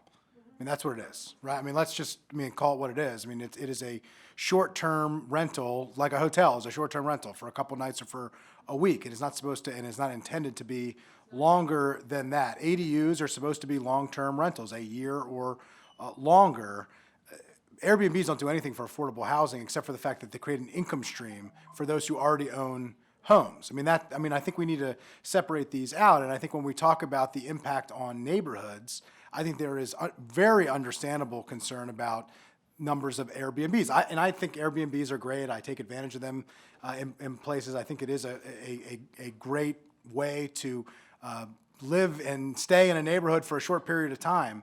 But that does have an impact on a neighborhood, having new people coming in and coming out on a daily or a weekend or a week-by-week basis. I don't share the same view that an ADU having a long-term renter, destroys a single-family neighborhood. I just don't believe that is true. I mean, I think that these folks, and we've heard from lots of people who say that they enhance the neighborhood. But I think it's important that we separate these two things out, and I do have a lot of sensitivity to the idea of, if we're telling folks in the community that we're dealing with this as a housing affordability issue, that we should be serious about treating them as housing and not as hotel opportunities. And because we know it's expensive, because we know that there are obstacles, some of the very things that we are doing here, the concern that I have is we want to incentivize them to use these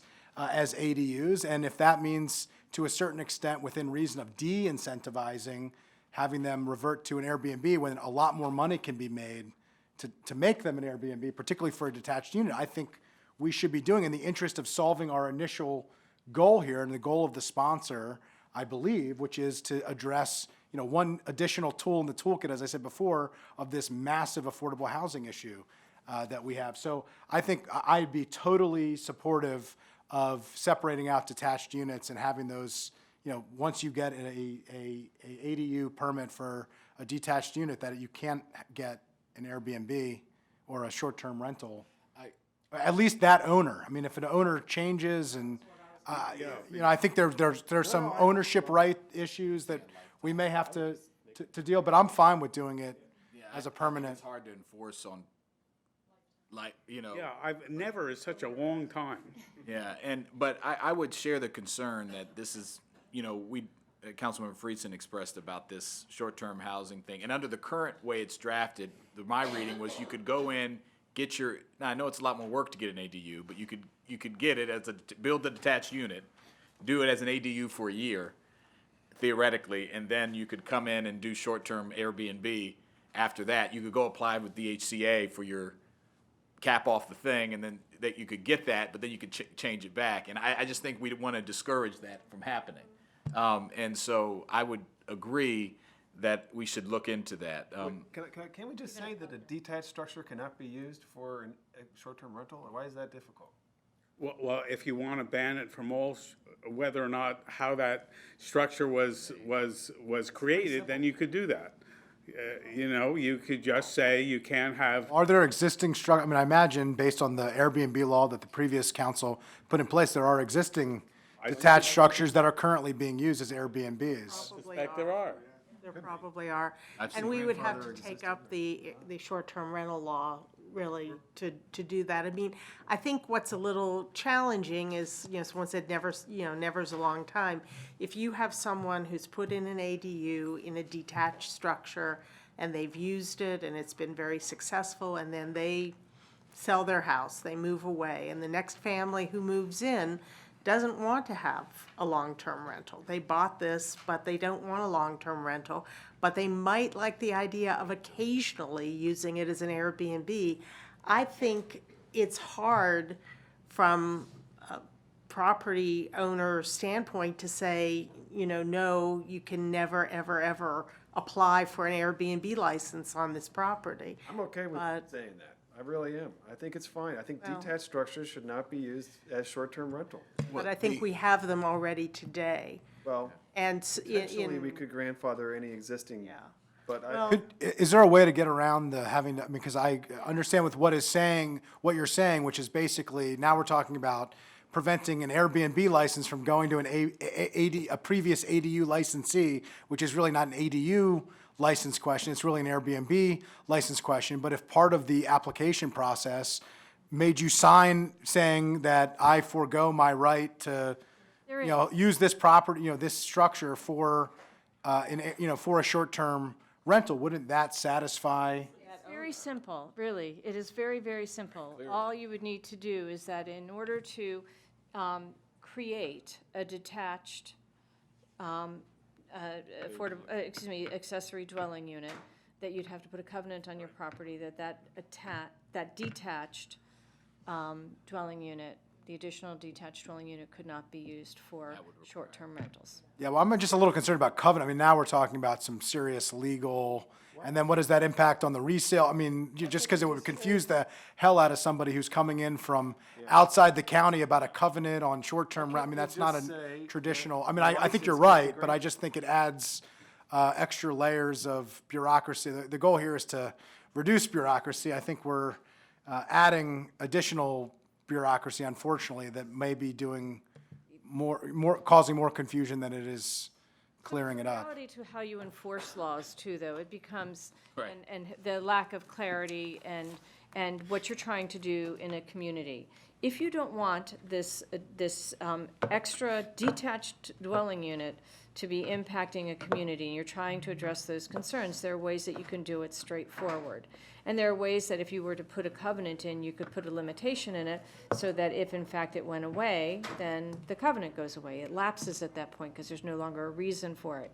If the council's decision is that they don't really have they don't have a problem, the council doesn't have a problem with the detached dwelling unit being used for other purposes after some period of time, then you don't need to go that route. But there are what you want to do, there are many pathways to get there. Yeah, no, and I appreciate that. I just want to raise one issue, just a hypothetical situation on because the lifetime thing, I'm just thinking about it, and philosophically, I don't have an issue with it for the reasons I stated previously. But for instance, if a homeowner builds a detached ADU specifically for instance, as I mentioned before, we've heard a lot of support from the disability community for a relative, a sibling, a nephew, a child, adult child, to live independently but on site in a detached ADU. It was done specifically for that point, but they don't want to be a landlord, for instance, in terms of finding the unit. But maybe a new property owner would want to be, they are building it for that specific purpose, and, penalizing them on the value of the property because they built an ADU for a relative. I just raised the issue that would prevent that from happening. And that might be an unintended consequence I wouldn't be thrilled about personally. Just to raise that issue. Keep chopping away at this one a little bit more and get clearer. So no real resolution at the moment, but we'll keep working on it. Where are we in the packet here? So We're almost done where I thought you were going. we're almost at the beginning? We're at the The beginning. end of the beginning or the beginning of the end? Yeah, exactly. Now you go through, what I had in the packet was going through the individual issues. There are, unlike the Ten Why don't- Commandments, there are 12 actual changes here. You have a meeting at 4:30, So we go to 4:30? Is that okay? that's fine. Okay, we're gonna keep going to 4:30. And the first issue, of course, is whether you want to proceed now with this. I assume yes, by the conversations we had this afternoon. Certainly, the executive and a number of civic organizations would say slow down, see the effects of what you've done already. But that is your issue to decide on whether you wish to proceed with this now. I'm hearing that my colleagues want to proceed, and I do too. Okay, easy enough. I do want to say something. I do want to proceed. I do want to say, though, and it kind of dovetails with what we were just talking about. There are significant differences. Again, for me, one of the main drivers of the positive here is that you can get affordability. And I think on both sides, the homeowner who seeks to create an ADU and the person who seeks to dwell in the ADU, thinking about both sides of that, and Gwen, you've been great at bringing us back to that. I do think there are significant differences between the basement, detached, and not detached approaches here. And so I think for me, it's helpful to think, and I do think the majority will be detached, or not, I'm sorry, attached rather. Interior basement, I think, because those are easier to do, they're less expensive, they probably exist for some people. So you're just putting in a kitchen, the sewer and water is all already there. I would guess that those would be the majority of what happens here. And so when we're thinking about proceeding, and we are proceeding, but when we're thinking about the issues, I think that frame can be helpful of what are the set of issues that are going to be, when you're dealing with the detached, that are going to be different and have more community impact that we've heard from than the ones that are in the basement. And so I just think having the regulatory, and I know we kind of go back in and out of both, and I just would love, from the permitting side, is there a way to draw that distinction more cleanly for folks? So I was holding off on this issue because it didn't and at the risk of being somewhat blasphemous, I do feel that it is important to draw something to your attention for the detached. With the detached, and there was a very good conversation at the beginning, and I completely agree, and although my views don't really matter, on the tear-down rebuilds, where we end up with the McMansions in areas that really were never designed to have them. And the question was, well, why would you have one and then make it harder to get the detached dwelling unit? Well, one of the differences, even with the McMansions, and I'm not defending McMansions, please understand, you do end up having, you have environmentally sensitive design. You've got wells that, the dry wells for handling some of the storms. You have tree canopy payments that are made in order to try to restore the tree canopy within an area. What you don't have with these types of detached dwelling units, and it's not dealt with here, which is why I wanted to raise it. I wanted to make sure that you all are thinking about some of these competing policies that would be impacted and whether or not something needs to be done to address some of this, is that you could be impacting a dry well. You could be impacting tree canopy.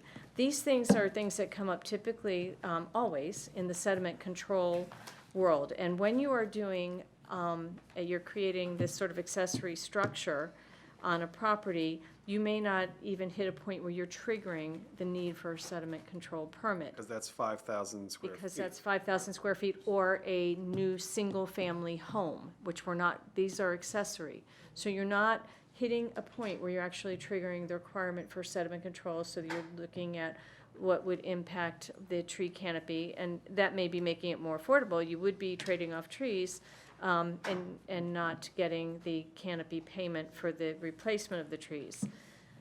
So I just think it's important, and the same thing with the dry wells, to mention that for the council. So we have a threshold in the current law that is 5,000 square feet. 5,000 square feet. You have to disturb 5,000 square feet of ground before you start triggering all of these additional mitigation requirements. Or for new home construction. Now, Or there for could new home be, Jeff construction. has pointed out a number of places where, where changes to substance and law may be feasible to address an issue. And if you did a tear down and an ADU, you might very well cross that 5,000 foot threshold. Any tear down, I mean, Tear down does, because the if it's a tear down for a new primary residence that includes, which has been raised by somebody, that includes an ADU, then you would trigger the sediment control. But I think it's a really important and good point. The question that I have is not necessarily a tear down, but how about an existing expansion? if it doesn't. So if it's let's say it's a 600 square foot expansion and it doesn't go above 5,000, If the land disturbance that supports it does not exceed 5,000 square feet or 100 cubic yards, you would not be required to get a sediment control permit. got it. And people build additions, sometimes very large. To 4,998, all I'm the sure. time. That is, To avoid that, and, that's where we have to understand the intersection of reality and policymaking that, hitting the right threshold, because people understandably will react in the real world to those thresholds. But I think that there's a, important point here too. Again, I don't just view knockdowns, but it's also expansions that we have to, we don't want to make these so much harder than an expansion either. I mean, I think it's an important point that we should, and I'd have to think a little bit more about the sediment control issue with the detached unit. I think it's an interesting point. I think where this came up was the question of timing. There's been a lot of interest in holding off on this, and I have met with a lot of people who think we should slow this down considerably, and a lot of people who think that this should go through immediately. My view is I am more than happy to deal with any policy issue, but we should go as slow as is necessary to go through all of these important issues. And I have told everybody who I've met with that I think that this is going to be a long process, that we weren't going to handle this in one committee meeting, as today has evidenced, or probably two or maybe even three, and probably not even in one council session, just because there's so many different issues that we are going through and dealing with and grappling with. And I appreciate the fact that we're going to be thoughtful about this, and I hope that we continue that commitment. The goal of getting this right is more important than the goal of getting this done quickly, and so I that would be my view, and I think the sediment control piece of it is a good piece of something that I have not yet considered. I've considered a lot of this, but that's something that I'll have to take back and have conversation with staff and maybe follow up with you on. Okay. Why don't we quickly go to the size limit and then come back to the detached? Okay, yeah, but I do think the detached is probably the most significant question that you have and how you apply that. But the size limit has been, for a detached unit, has been 1,200 square feet. A lot of people ask, where did that come from? Well, in the mid-'70s, that was 50% of the average house. The average house used to be 2,400 square feet, so 1,200 square feet was 50% of that. No requirement for sediment control permit. No, right. But it was that factor, and in fact, again, in 2012, what the council did was put in no greater than 50% of the floor area of the existing house, or 1,200 square feet.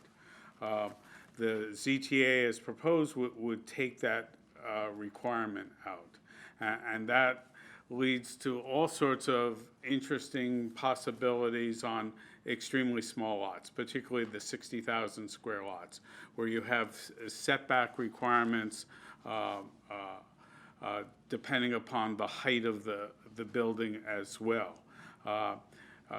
I'm not a designer. I'm from New Jersey. I know what ugly is. I don't know what good looking is. So I'm not the judge of that, but it gets very complicated when you have unlimited amount of space that you can have for a detached accessory unit. And that goes back to the issue of detached. And I agree, Councilmember Jawando said we sort of have two paths, the path of detached and the path of attached or internal units. And it may be helpful in each of these conversations to think about it in those two buckets. Because really, in terms of the square foot limit, if it is internal or attached, is perhaps less problematic. I raised at the planning board the idea that if you had again, we are thinking of sort of traditional houses, but what if you had a mid-century modern house that was a 2,000 square foot footprint, and the whole basement is 2,000 square feet, would you have to just put up walls to create 1,200 square feet, which makes no sense at all? I think if we revert back to the 1,200 square foot limit, I think it's a reasonable size. I've had a lot of conversations with a lot of folks, particularly affordable housing folks, and asked them, what is the largest size that you would plan to build? I don't think any of them, at least none who I've met with thus far, has raised that they would want significantly larger than 1,200 square feet. I mean, that is a large for a detached unit, but I agree that it makes absolutely no sense with an existing structure why you would, create an artificial limit that doesn't have any real impact on neighbors. I mean, it's already within the existing footprint of the house. So I think. On page 15, I already had suggested that at least when you're dealing with an existing structure, if the basement or cellar is more than 1,200 square feet and that's where it goes, then that could be the size of the unit. Again. And the question is, new structure, should it be attached, detached, or new structures? Because like an addition, Well, the 800 square feet was the prior requirement for an expansion.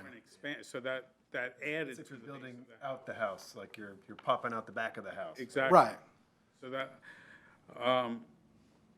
well, again, I envision this as not including any expansion, as if you had a 1,200 square foot basement, you can do that.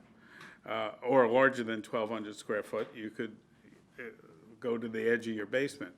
But right now on additions, the ZTA has no limit on what the addition could be as well, or the detached unit.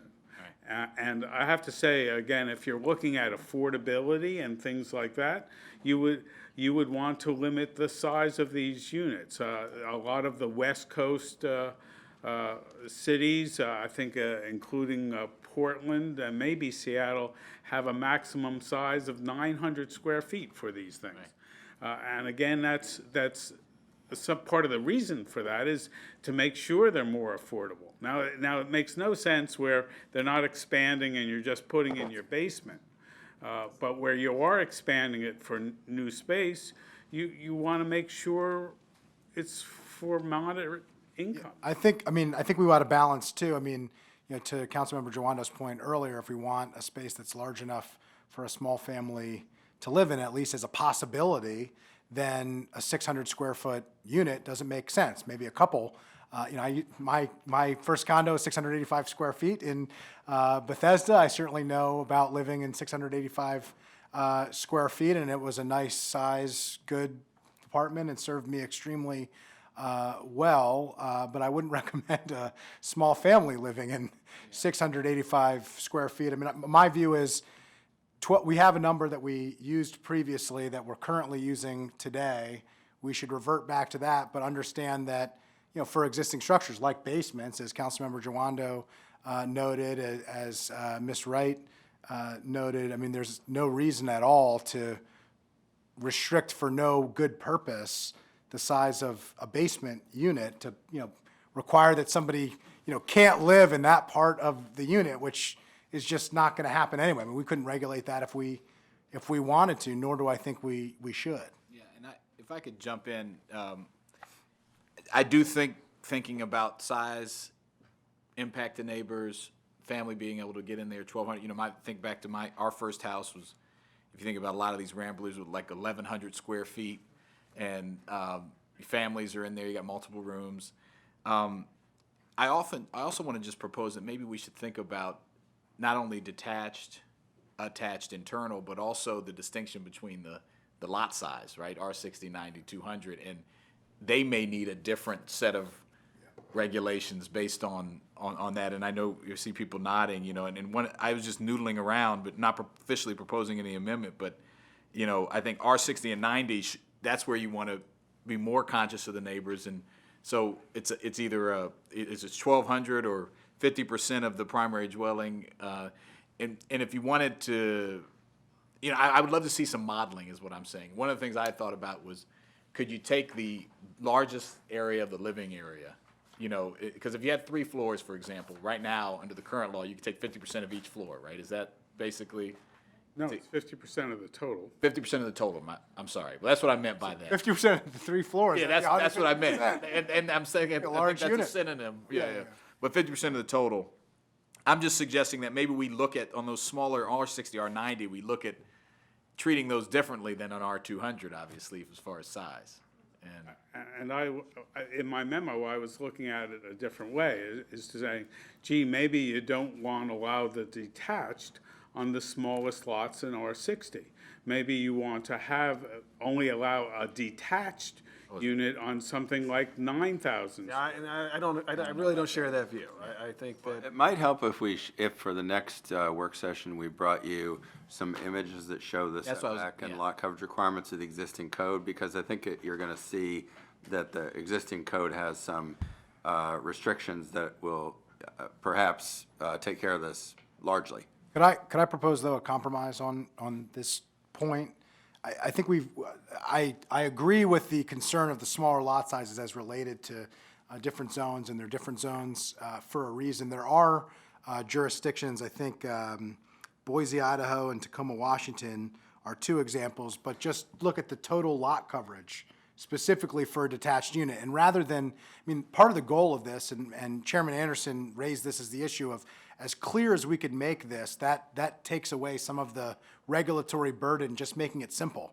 And most people don't know if they live in an R60, an R90, or an R200. At least I haven't met a whole lot. I knocked on doors and didn't know a whole lot of people who could have told me what unit they did, but they would understand if we said a percentage, like in those places, 10% of the total lot, being allowed for a detached unit. You still have the total lot coverage requirement, and you would have, a percentage of that, no more than 1,200, doesn't exceed the lot coverage, the overall lot coverage requirement. The detached unit doesn't exceed, 10% is the number they use. I don't have a passionate feeling about one number versus another, but I just raised that as a possibility rather than getting into thresholds when you hit certain zones, you have certain things of just saying, okay, what is an appropriate percentage of the lot that we would be willing to say is appropriate to cover? I mean, that's how our zoning code is currently set up, and I think as much as we could stay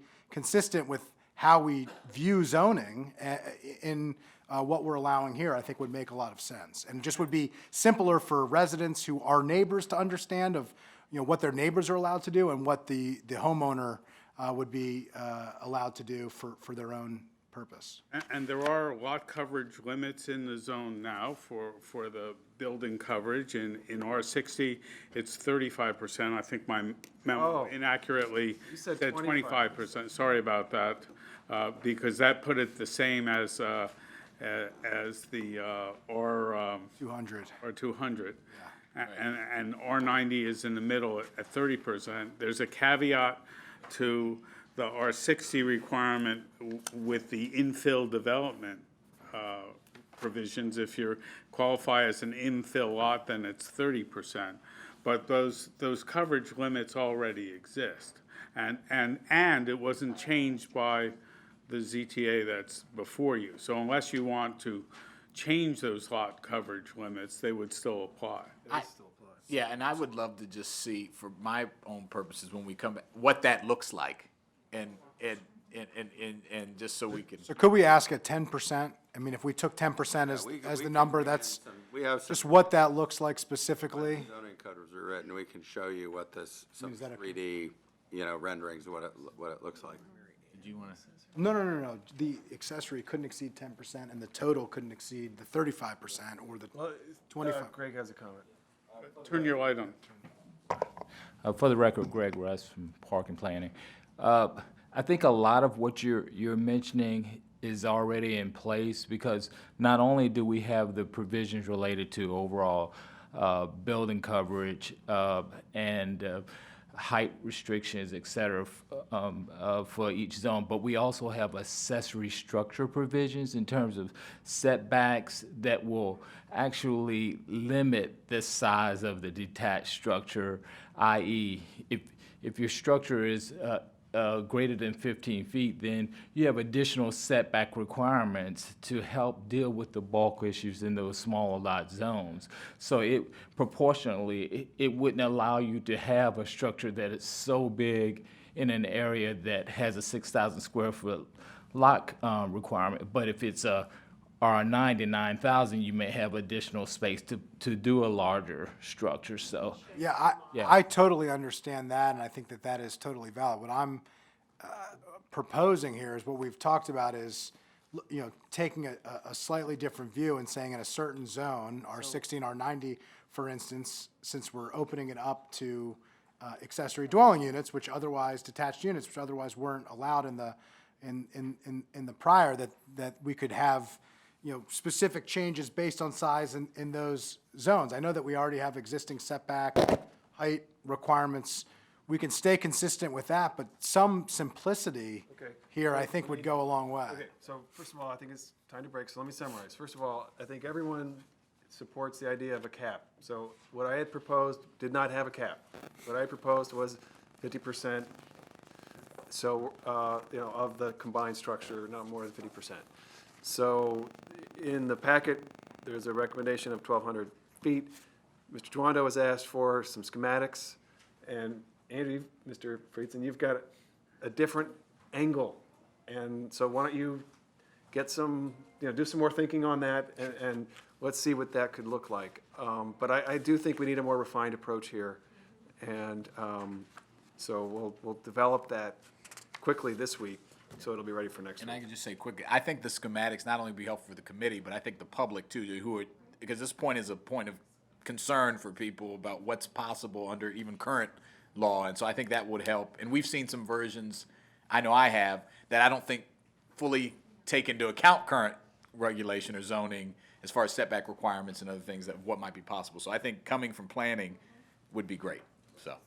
And I will send planning the material the council members received, so that at least they can know what you're thinking in your head you think might not be the law, or what. And to Mr. Joanna's point, is it possible to post the planning document and our materials for our next meeting publicly, on the committee We website? will post it whenever it's ready. It's Yeah. gonna probably be up to the wire, is my guess, but, Right. Well, as soon as it's available. I mean, we can only go as fast as it's possible, but that way, if people are, for the millions tuned in, as Mr. Joando mentioned, even following along, if we're talking about it from home or having it after, I think would be helpful. Well, I will, if I get it in time for Thursday, I'll post it Thursday, otherwise I'll post it as a we'll- supplemental. yeah, we'll go through it here regardless, and then it'll be posted. And Just I'll- eventually post it. I'll also publish what Mr. Andrews sent around as other potential amendments.